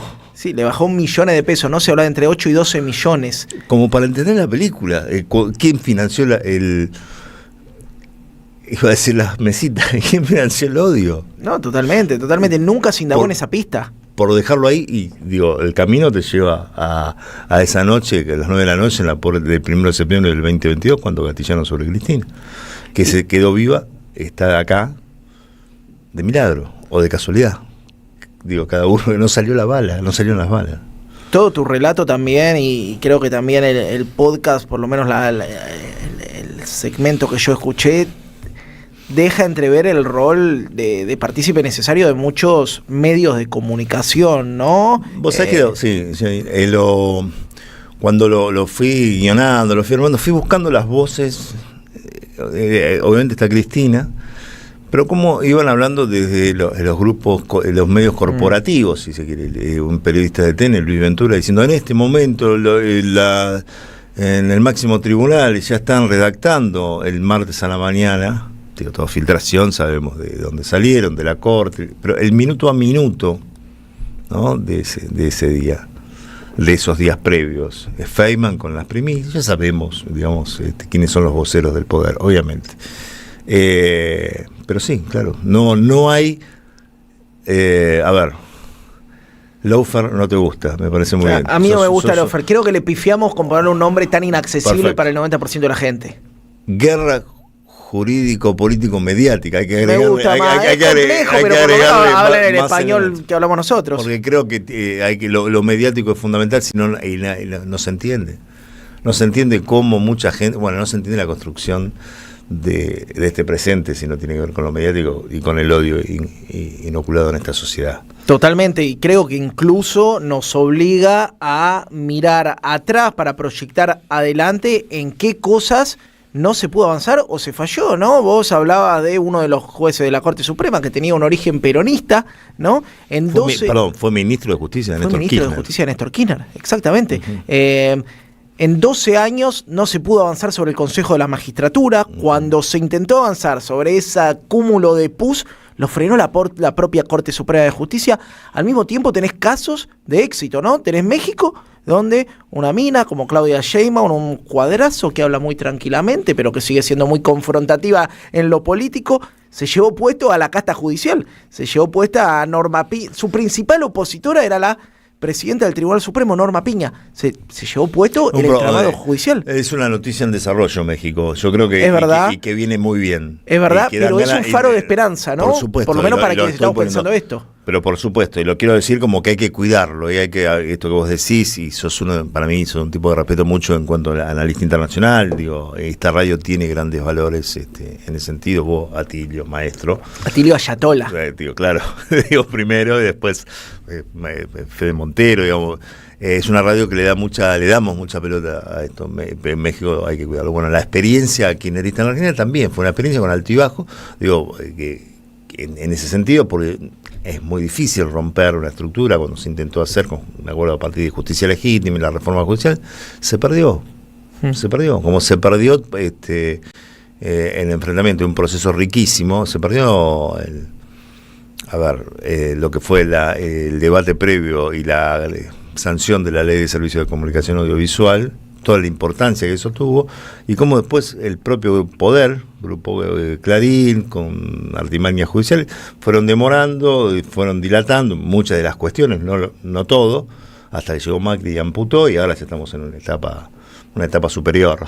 Digamos, y como comunicador, ¿cómo ves el escenario? Digo, uno de los ejes que estuvimos pimponeando acá tiene que ver con la responsabilidad política de las corporaciones de medios en la violencia política. Digo, en que un tipo vaya y le ponga un fierro en la cabeza a Cristina. Yo creo que hay muchísimo de eso, desde la construcción. Por eso me sorprende cuando ahora algunos incluso dirigentes del campo nacional y popular, en un amplio sentido, olvidan el rol que han tenido algunos comunicadores durante años en que se fue construyendo el odio a Cristina. Algunos por narcisismo, porque eran criticados por el kirchnerismo, otros que nacieron más kirchneristas que Néstor Kirchner y después se dieron vuelta en los primeros años por falta de algo, digamos, para mí de atención, a muchos por falta de atención personal. Digamos, porque vos sabés que esta profesión es una profesión de narcisismo. Muchos egos. Pero, y por otro lado, ya hay otros que estarán viendo ahora esta bendición de la fuerza del cielo que le dan la inocencia fiscal para poder blanquear algunas cuestiones. No sé cómo explicártelo. ¿Qué lectura haces de ciertas ausencias en la discusión pública de solidaridad con la causa de Cristina Libre? No quiero encarnizarlo en ningún nombre propio en particular. Yo creo que estoy muy influenciado por Solari, por el Indio Solari en la azul. Está ricotero, lo agarramos en una semana ricotera. El viernes pasado estuve en este horario. Duelando en vivo. Lo canalicé profesionalmente. Voy a modificar una frase de él, pero el que especula no tiene premio. Y yo creo que eso es así. Y yo creo que hay hay algunos casos de especulación sobre la figura de la expresidenta. Algunos creen que pueden desarrollar un futuro político con Cristina corrida de la cancha, o sacada arbitrariamente de la arena política. Y lo que hace que Cristina esté presa, entre otras cosas, es poner en jaque a toda la dirigencia política. Están todos en libertad condicional y nadie puede construir una carrera o una soberanía política de un país con dirigentes que están y aceptan estar en libertad condicional. Es que si se llevaron presa a Cristina, vos, intendente de Villa Chiquita, probablemente no tenga mucha garantía de que te salve nadie, ¿no? Exactamente, intendente, gobernador, diputado, lo que sea. Tampoco para encarnizarlo, ¿no? Dirigente sindical. Dirigentes sindicales. Hoy te intervinieron la UOM. Interviene la UOM y hay un silencio de la CGT. Digo, en la época de los comunicados. La historia será contada por los comunicados de esta era, digamos, pero en la calle. El otro día quedó claro que cuando la gente se manifiesta, el domingo lo digo en la Avellaneda, creo que vos estuviste porque te escuché, las cosas, algunos se asustan, otros se sacuden, las cosas cambian. Cuando el amor se expresa, las cosas cambian. Y por otro lado me pasa... y esto lo puedo discutir. Yo creo que hay algunos que comparten todo el análisis, pero después delimitan el territorio en no decir Cristina Libre, como si eso fuese parte de hacerles llenar la afiliación a determinado sector del kirchnerismo, decir Cristina Libre. Y Cristina Libre representa muchísimo. Ahora te pincho del otro lado y me pongo un abogado del diablo. Sí. La gente está endeudada, la gente no puede, tiene 3 laburos, la gente está pasando una situación durísima. Sí. ¿A esa gente le llegás diciendo Cristina Libre o le llegás diciendo, viejo, hubo otro momento mejor, se puede volver a construir? ¿Cómo le llegás? Porque hay mucha gente que te dice, a esa gente no hay que ir a decirle Cristina Libre, hay que decirle, tenemos soluciones para tu vida material. Claro, que ya se vivió. No es volver al pasado, sino tomar del pasado aquellas cuestiones que fueron muy valiosas para llevar adelante lo que hace uno en la vida personal también, o en la política, ¿y con quién fue? con Cristina. ¿Y cómo estaba Cristina? Libre. Lo que no quiere decir que Cristina vaya a ser presidenta nuevamente. Digo, pero todo eso que se construye a partir de lo que... Cristina no es Cristina solamente, y aparte es Cristina. Digo, yo estoy medio en una discusión conmigo mismo sobre la romantización y la naturalización del balcón de 11-11. A veces vivo cerca, paso cada 2x3, miro y digo, ¿qué están haciendo? De verdad, domingo a la mañana paso y digo, ¿qué están haciendo? Digo, pero hay que sacarla de ahí, hay que romper esa Yo creo incluso en la descentralización de las acciones de protesta, digo que también es una discusión compleja, ¿no? Pero quiero porque decir, está presa ahí. A la gente no le alcanza para morfar, que cada vez son más. Mira, no hay. Estoy probando y ahora tengo algunas dudas. Se habló bastante de hacer un podcast para la semana que viene sobre Cristina cuando cae, el día que la puerta de el PJ, cuando cae la condena, lo hacen público, digamos, dice, méteme presa, pero, y empieza a... como es un decálogo de todo lo mal que va a... La familia no van a comer las 4 veces al día. Bueno, el Fondo Monetario no le van a poder pagar, el Fondo Monetario la deuda en dólares. Empieza a numerar. Bueno, vos tomás todo lo que dijo Cristina, es una nota que salió ayer en Contraeditorial que hizo Santiago Fraschina. Y un informe, quería hacer un podcast para la 530. Y todo lo que dijo Cristina pasó. Digo, el deterioro, que Cristina esté presa, también te representa que hay algo de que esto decía Cristina es más que Cristina, su persona, es su historia, es su referencia, pero no quiero usar la palabra escudo porque se usa mucho últimamente, pero hay un estandarte de lucha también, hay un lugar, Cristina representa mucho más. Y no hace falta escucharla un poco más, ¿quiénes somos nosotros de este micrófono de la 530 para decirle Cristina salí a hablar un poco más? Pero ayer lo hablábamos en este programa con la secretaria general de la Cámpora, con Lucía Cámpora, y yo le decía, como un simple comunicador, a mí me gustaría que Cristina salga a decir, Cristina tuiteaba, ¿qué está pasando, viejo? Bueno, también Cristina es mucho más que Cristina, y Cristina es solo Cristina. Es una mujer que fue condenada injustamente y que debe estar muy decepcionada por la reacción de muchos, y que ¿qué se le puede pedir? A mí me encantaría que Cristina esté escribiendo un libro. Claro, yo quiero leerla. Me encantaría que salga por... Un podcast de la 530 con Cristina. No me quemé. ¿La vemos viable? ¿La vemos viable? ¿El próximo podcast de la 530 puede ser un mano a mano? Estamos dispuestos desde este lado, desde la 530. Si viene Cristina... No sé, déjame pensar. Evaluamos. Cristina, si estás escuchando... No, pero entendés, lo digo claro. Es una persona, Cristina, es todo lo que decimos de ella, pero también es alguien que dice, che, pero ¿por qué? ¿Por qué cuando tenían que jugar no jugaste? ¿Por qué hay algunos que me niegan? ¿Por qué estoy acá encerrada? ¿Por qué no puedo ver a...? Hay algo que también se trabajó muy bien estos días, hace tiempo, ya hace semanas que lo venimos trabajando como línea de la radio, que son las condiciones de detención de Cristina. Tremendo. Bueno, son tremendas, pero se naturaliza, ¿entendés? Bueno, Cristina no... ¿Por qué vamos a normalizar que Cristina tenga menos visita que los genocidas? Yo contaba ayer del caso... ¿Vos entendés de que estoy diciendo que los genocidas... Del pedófilo Leonardo Cohen Arasi, que era el tipo que regenteaba un sistema de prostitución de los pibes de la pensión de Independiente, que le van a dar 6 días... Digo, bueno, no es en contra de los derechos de este tipo, es en favor de que se aplique la misma vara judicial. 6 días a la semana para tener un maxiquiosco. No, bueno... Cristina Kirchner tiene que estar con la tobillera puesta. Tobillera. Obviamente, y otra cosa que vamos a naturalizar y nos vamos a arrepentir, porque las cosas están pasando, las cosas suceden. Cristina a fin de año tuvo un problema de salud, que fue lo de la apendicitis, y estuvo, la información que yo tengo, es que estuvo peor de lo que podría haber estado si hubiesen dado respuesta más rápida del sistema de salud, mejor dicho, del sistema judicial, para habilitar que el sistema de salud la atienda.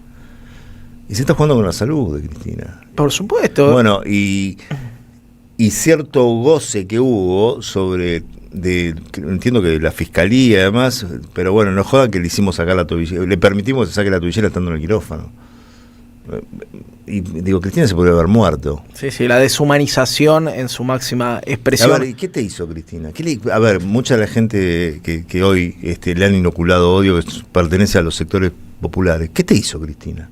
¿Qué política pública? Después te puede, digo, seguramente a vos le podés cuestionar que no hizo todo lo que vos querías, la reforma judicial que no se perdió. Digo, también se trabaja en un escenario donde los otros juegan y son poderosos, digamos.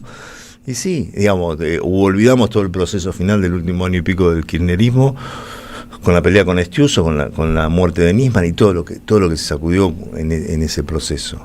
Jesús Nisman, le mandamos un beso a toda la marcha de los paraguas. Pero a la CGT marchó en ese momento también. Sí. Digo, como para claro, un sector de la CGT marcha ahí, no marcha San José 1111. ¿Dónde está la historia? Gustavo Cirelli, el autor intelectual de Cronología de una proscripción anunciada. ¿Dónde se consigue? ¿Dónde se busca? Está en las redes de la radio, está en el YouTube de la radio y lo vendemos en Casén Parque Rivadavia como los viejos. No. Es una idea que me dio Roberto Caballero. Pero era volver a lo analógico, viejo. Sí, pero no me dio la nafta. Pero sobre todo le recomiendo visitar todos los podcasts de la radio porque es un orgullo lo que hemos hecho, que comenzó el 19 de marzo en la página, en el YouTube, en el canal de YouTube de la radio. Ahí es donde están todos alojados. Tuvimos algún problemita con Spotify, porque por la música y autorizaciones, y bueno, lo mismo que decís del loafer, a mí me pasa con la palabra podcast.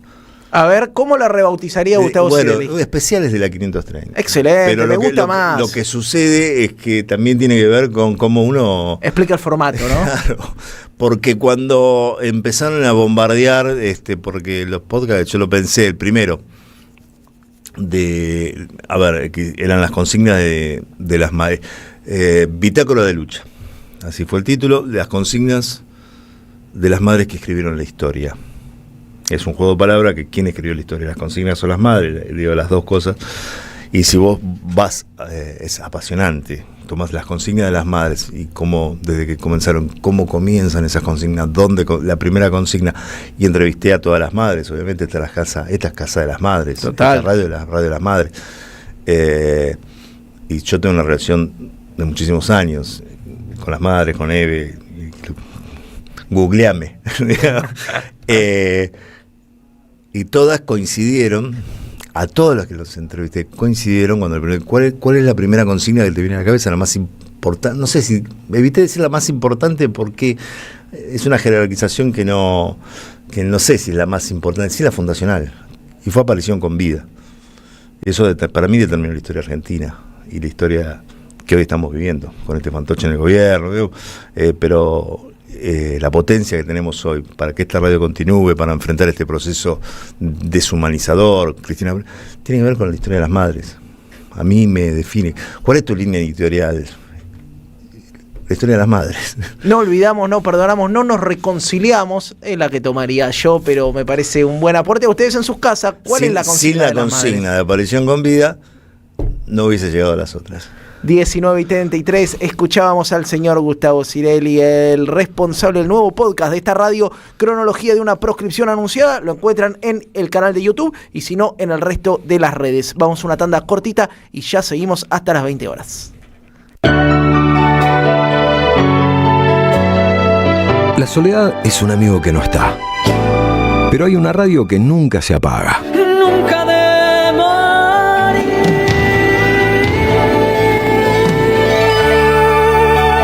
¿Por qué no se puede ser feliz en soledad?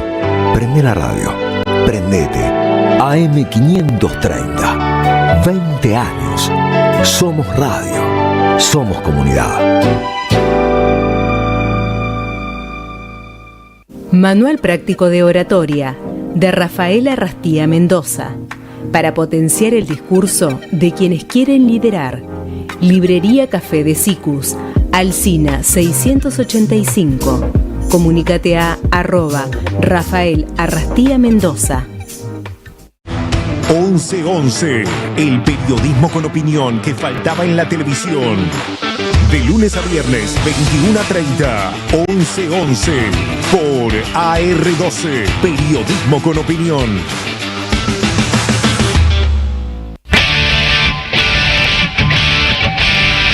Roberto Caballero está en AM530.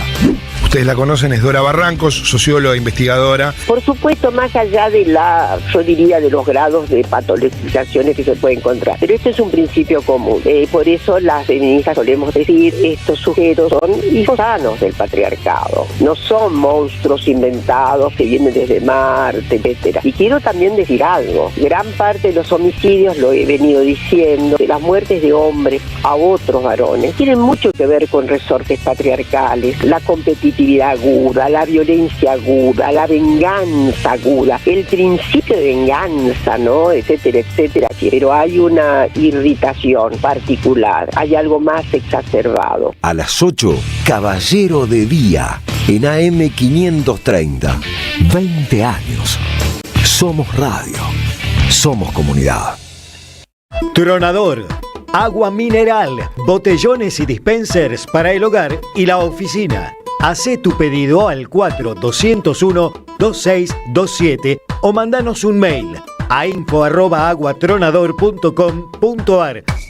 Tronador, agua de mesa envasada. 12 de octubre 632 en Avellaneda. 12 libros con las grandes plumas que escribieron sus históricas contratapas.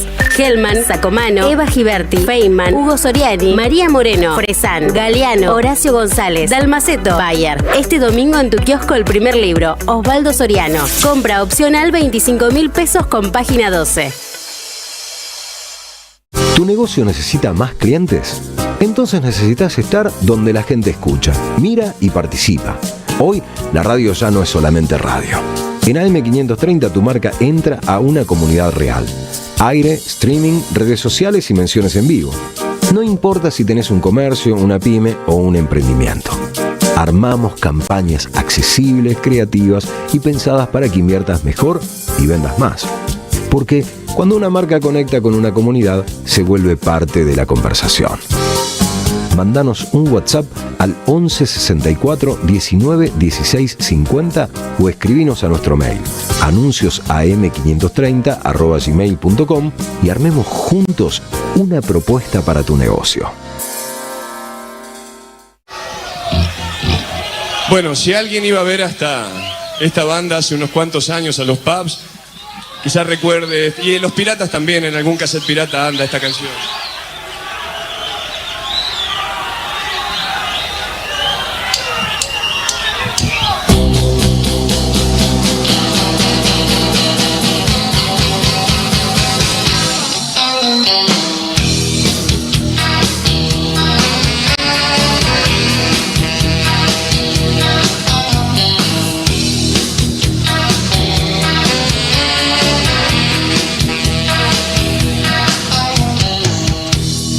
Empiezo a desconfiar, de mi suerte estoy perdido,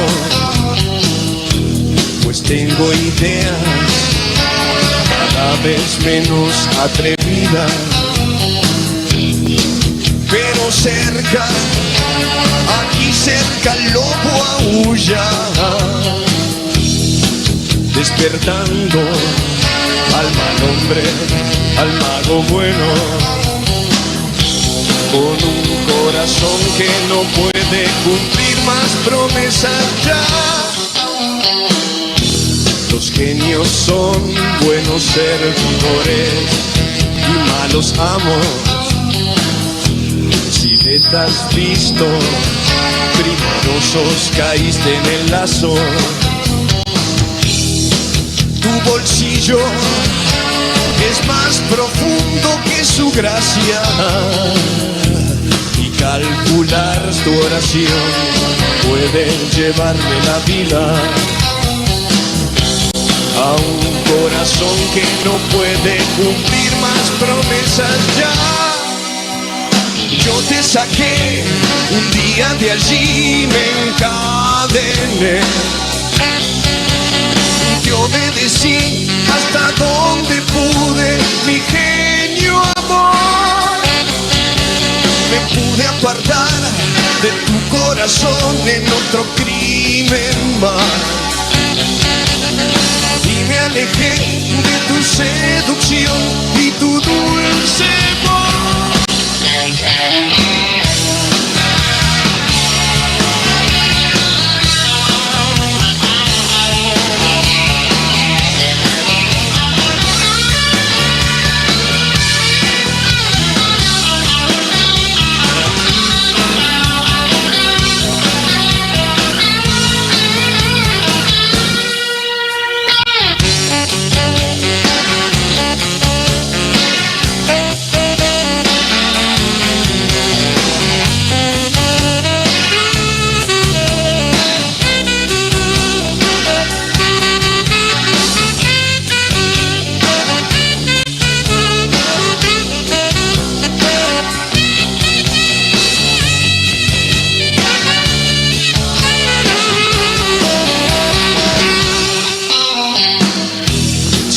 empiezo a desconfiar, de mi suerte estoy perdido, pues tengo ideas cada vez menos atrevidas, pero cerca, aquí cerca el lobo aúlla, despertando al hombre, al mago bueno, con un corazón que no puede cumplir más promesas ya. Yo te saqué un día de allí, me encadené, te obedecí hasta donde pude, mi genio amor. Me pude apartar de tu corazón en otro crimen más, y me alejé de tu seducción y tu dulce voz.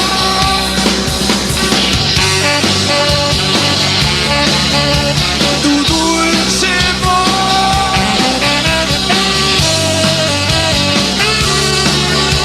Tu dulce voz. Tu dulce voz.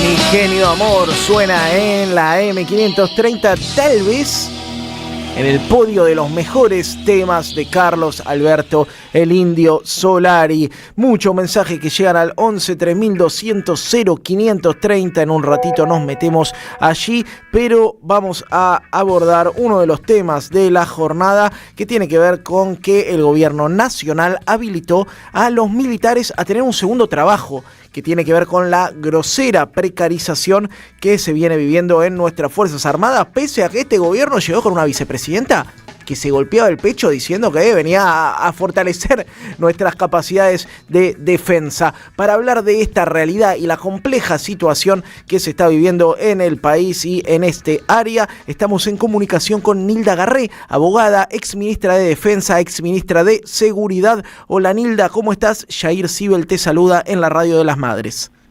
¿Qué tal? ¿Cómo están? Bien, preocupado realmente por la situación que se viene viviendo, sobre todo en nuestras Fuerzas Armadas. ¿Qué información tenés? ¿Cómo viene siendo la realidad económica, logística, cotidiana de nuestras Fuerzas Armadas? Bueno, esta es la peor gestión que han tenido nunca las Fuerzas Armadas, ¿no? No hay otra peor realmente, porque no hay ningún sector de las Fuerzas Armadas que esté bien manejado, que esté funcionando, en fin, que tenga proyectos, digamos, ¿no? Este es un ejemplo, uno diría menor, pero bueno, hay que ver las consecuencias. Si se autoriza a las fuerzas a tener otras tareas, eso por supuesto implica que están disminuyendo los horarios, claro, para que les queden tiempo para otras tareas, que están desprofesionalizándolos, por consiguiente, es decir, menos horas también de entrenamiento, de operaciones, de ensayos, en fin, de todo lo que tiene que estar haciendo un integrante de las fuerzas, por si un día tiene que usar esos conocimientos, lamentablemente, en una situación bélica, ¿no es cierto? Esto además que está determinando el retiro de mucha gente, es decir, militares que ya están entrenados o que tienen cierto nivel de entrenamiento, con sueldos tan bajos, terminan optando por retirarse, es decir, perdemos unas capacidades que habían ido adquiriendo, ¿no es cierto?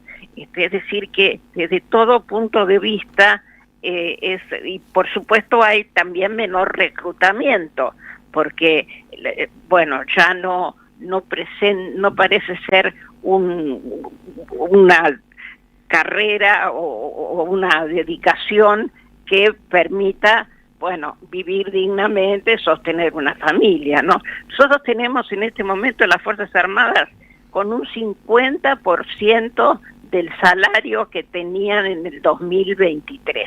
Mirá vos. El 50%, ¿no? Tenemos el 40% por debajo de la línea de pobreza. El 40% de nuestras Fuerzas Armadas se encuentran con salarios inferiores al de la línea de la pobreza y son los tipos que tienen que garantizar el ejercicio de nuestra soberanía, la integridad territorial, la defensa en un caso de amenaza externa. ¿Qué pasa también con la obra social, Nilda, que entiendo que viene siendo una de las cosas más sensibles? Dramático. Lo que pasa con la obra social, bueno, ahora han establecido una modificación, las han separado porque antes el IOSFA, ¿no?, el Instituto de las Obras Sociales, incluía también a las fuerzas de seguridad, es decir, gendarmes y prefectos. Ahora se ha creado una obra, se dividieron, se creó una obra social para las fuerzas de seguridad y se mantiene el IOSFA para las Fuerzas Armadas. Hay 600.000 afectados, porque no son solo los militares, son sus familiares. También los familiares, los militares jubilados y los familiares de los militares jubilados. Es decir, es una enorme cantidad de gente que está privada de los servicios esenciales de salud, que es obligación que el Estado le garantice, por supuesto, a todos los habitantes del país, pero bueno, las Fuerzas Armadas también obviamente tienen que estar incluidas. No, las fundieron, las quebraron, las vaciaron. Cuando se retiró el ministro Tayana, Jorge Tayana, y el IOSFA estaba en equilibrio financiero. Y ahora en 2 años, los primeros 2 años, ellos le generaron un déficit de 250.000 millones de pesos. Es decir, ese es el nivel de corrupción y de mala administración seguramente combinadas. Es decir, que en todo sentido se ha perjudicado a las Fuerzas Armadas y por supuesto todo eso a través de una rebaja del agravado, ¿no?, por una rebaja del presupuesto que es el más bajo que nunca tuvieron las Fuerzas Armadas. Es el en este momento es el 0,59% del Producto Bruto. Bueno, por supuesto en la época de la dictadura tenían presupuestos más altos porque, bueno, gastaban no tanto en la defensa, pero sí en la inteligencia interna. Tenían, por supuesto, un despliegue a esos efectos y todo, que bueno, tenía sus costos, es decir, que no fue solamente para mejorar a las Fuerzas Armadas, era un presupuesto engañoso en realidad. Pero bueno, cuando nosotros nos fuimos del ministerio, estábamos en el 0.9 y nos planteamos en el doble del actual. Y era insuficiente. Justamente lo que nosotros queríamos era ir aumentando gradualmente, porque había algunas de las cosas importantes de las fuerzas, como los submarinos o como los aviones militares, en fin, que teníamos que reponer también algunas cosas de ejército, ¿no?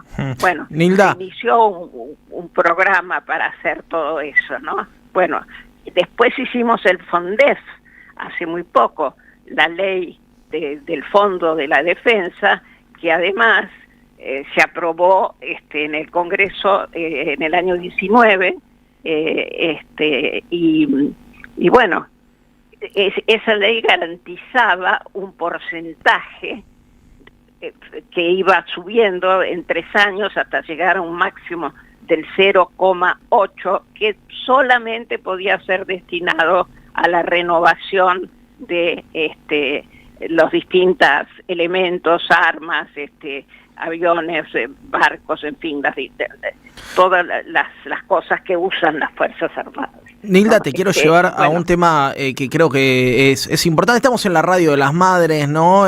Creo que en los últimos años el mundo ha dado sobradas cuentas de que para defender la soberanía, tristemente, más allá de lo que le guste a uno, se necesitan fuerzas armadas poderosas, aunque sea a medida disuasoria y sobre todo considerando un país como el nuestro que tiene el 25% de su territorio ocupado por una potencia extranjera. Se han hecho esfuerzos desde los gobiernos populares por retomar una herencia gloriosa de nuestras fuerzas armadas, ¿no? Pienso en el ejército de San Martín, en el de Perón, en el de Mosconi, en el de Pujato. Al mismo tiempo, uno después ve cómo se alinean políticamente los altos mandos de nuestras Fuerzas Armadas y la verdad es que se decepciona. Uno ve cómo votan nuestras Fuerzas Armadas en las bases antárticas, que dice, viejo, esta gente por lo menos debería tener una línea soberana y la verdad es que se sorprende. ¿Qué está pasando al interior de las Fuerzas Armadas? Y si sos un optimista en pensar que puede volver a existir una línea nacional que encabece unas Fuerzas Armadas ligadas a la defensa de los intereses nacionales. Bueno, yo espero que sí, a pesar de que no hay evidencias en este momento muy claras en ese sentido, pero yo espero que podamos retomar la campaña que hizo Perón con las Fuerzas Armadas, con la doctrina de la defensa nacional, que estos cambiaron por la seguridad nacional, no solo esto, no, sino por supuesto desde ya la dictadura, y también la quiso retomar en parte Macri y ahora la quiere retomar Milei. Milei es peor todavía porque ha hecho un alineamiento automático, incondicional con los Estados Unidos y por consiguiente hoy lo que debe ser la conducción política de las Fuerzas Armadas, es decir, la conducción de la estrategia, las formaciones, el despliegue, lo que tiene que estar dictado por la autoridad política, la que votó el pueblo, hoy lo dicta el Pentágono en la Argentina, que navega con sus barcos nuestro mar austral, que es absolutamente estratégico. Por eso nosotros tenemos una situación que tiene que plantearse con una disuasión seria, es decir, nosotros no vamos a disuadir a los ingleses comprando los F-16 como han hecho este gobierno, ¿no? Que son aviones muy antiguos en su diseño, por supuesto que en su momento fueron aviones importantes, pero hoy tienen 40 años en su diseño. Claro. Y nosotros teníamos una oferta de aviones chinos que eran de última, de generación de hoy en día, con los últimos adelantos, y además que nos iban a costar más baratos, y además íbamos a tener 5 años de gracia sin pagar nada hasta que pudiéramos, ya tenerlos en pleno uso, y además los chinos iban a entrenar gratuitamente también a los pilotos de esos aviones hasta que tuviéramos los aviones acá. Es decir, que cuando hemos comprado algún equipamiento, es un equipamiento antiguo e impuesto por Estados Unidos, que no nos permitió comprar los chinos, y presidente lamentable que tenemos acató eso como una orden. Es decir, hoy la conducción de la defensa argentina la está haciendo el Pentágono. Sí, en un país que Nilda tuvo fabricaciones militares, que tuvo un astillero Río Santiago pensando la presencia en los mares, en nuestras zonas de exclusión económica. Bueno, la verdad es que triste el panorama que nos pintás, pero bastante certero para entender lo que está pasando en nuestras Fuerzas Armadas. La soberanía está en peligro hoy, porque no está preparándose para ser ejercida. Esperemos, por supuesto, que no ocurra ningún hecho que nos obligue a poner en evidencia que tenemos el coraje también, porque así se demostró en Malvinas, por ejemplo, que si bien fue un proyecto equivocado desde el punto de vista táctico y desde el punto de vista estratégico, porque no estábamos preparados para esa operación, pero bueno, ahí nuestros militares mostraron realmente un coraje y una fortaleza que bueno, hay que valorarla y felicitarlos por eso, ¿no? Yo siempre digo, un militar es alguien que jura defender a la patria hasta la muerte, si es necesario.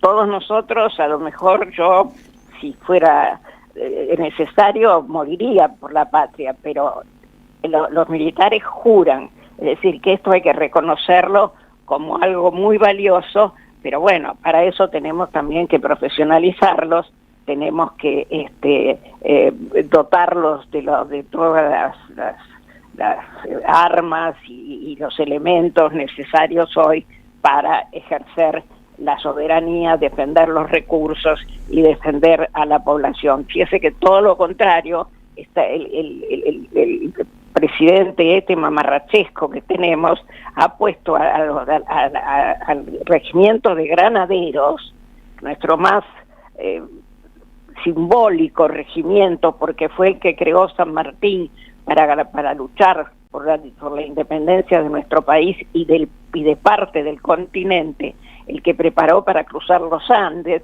en fin, todo un símbolo, ¿no es cierto? Bueno, los ha puesto a cantar los Happy Birthday y no sé, y a participar de hechos de menor importancia, casi como un número vivo. Claro, sí, una falta de respeto, una tomada de pelo a la investidura de nuestras Fuerzas Armadas, que no deberían estar apaleando jubilados los miércoles, sino que deberían estar realmente haciendo uso efectivo del ejercicio de nuestra soberanía. Nilda, estamos sobre la hora, quiero agradecerte, siempre un lujo escucharte, gracias.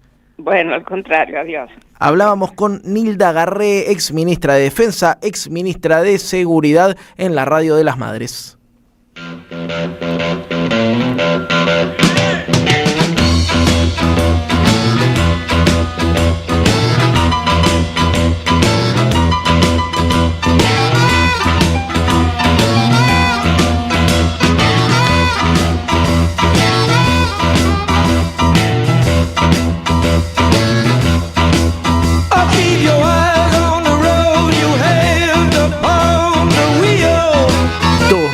Para las 20 horas, 15 grados en este momento en el área metropolitana de Buenos Aires. Nos empezamos a despedir.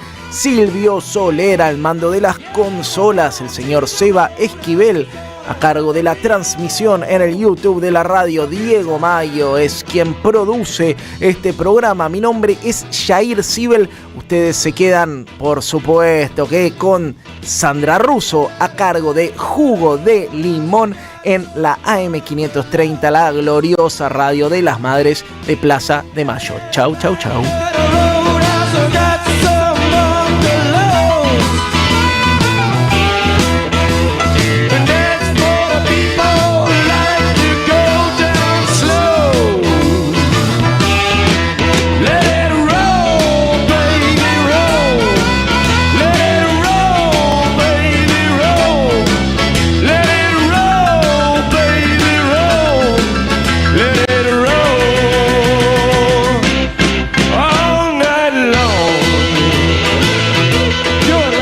En AM530 pasan muchas cosas. Y todo lo que pasa está en la red.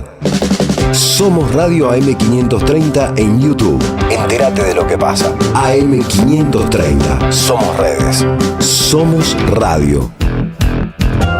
En instantes, en AM530, estás por escuchar Jugo de Limón con Sandra Russo. Somos radio. Toma aire. En Provincia ART estamos con vos, con tu pyme. Estamos con quienes generan trabajo y con quienes lo cuidan. Consultá con tu productor o productora de seguros o ingresá a provinciaart.com.ar/pymes. Cotizá y mejorá tus costos con un plan a la medida de tu realidad. Provincia ART, la aseguradora de riesgos del trabajo del Grupo Provincia. Superintendencia de Riesgos del Trabajo. Para consultas y reclamos, comunicate al 0800-666-6778 www.argentina.gov.ar/SRT. Lo nuevo en Ediciones Continente. Arte y Militancia, de Ricardo Carpal. Giordani, un libro que expone su legado y la vigencia de lo artístico como herramienta de transformación social. El artista que puso su arte al servicio de la militancia. Ediciones Continente. Editamos futuro con memoria. Ingresá a edicontinente.com.ar o al Instagram @edicontinente. En Lanús trabajamos por una ciudad más segura. En estos 2 años triplicamos el patrullaje sumando 127 vehículos, 38 motos y 385 agentes. Incorporamos 80 cámaras de videovigilancia y un nuevo anillo digital con 40 lectoras de patente y 10 pórticos en nuestros accesos.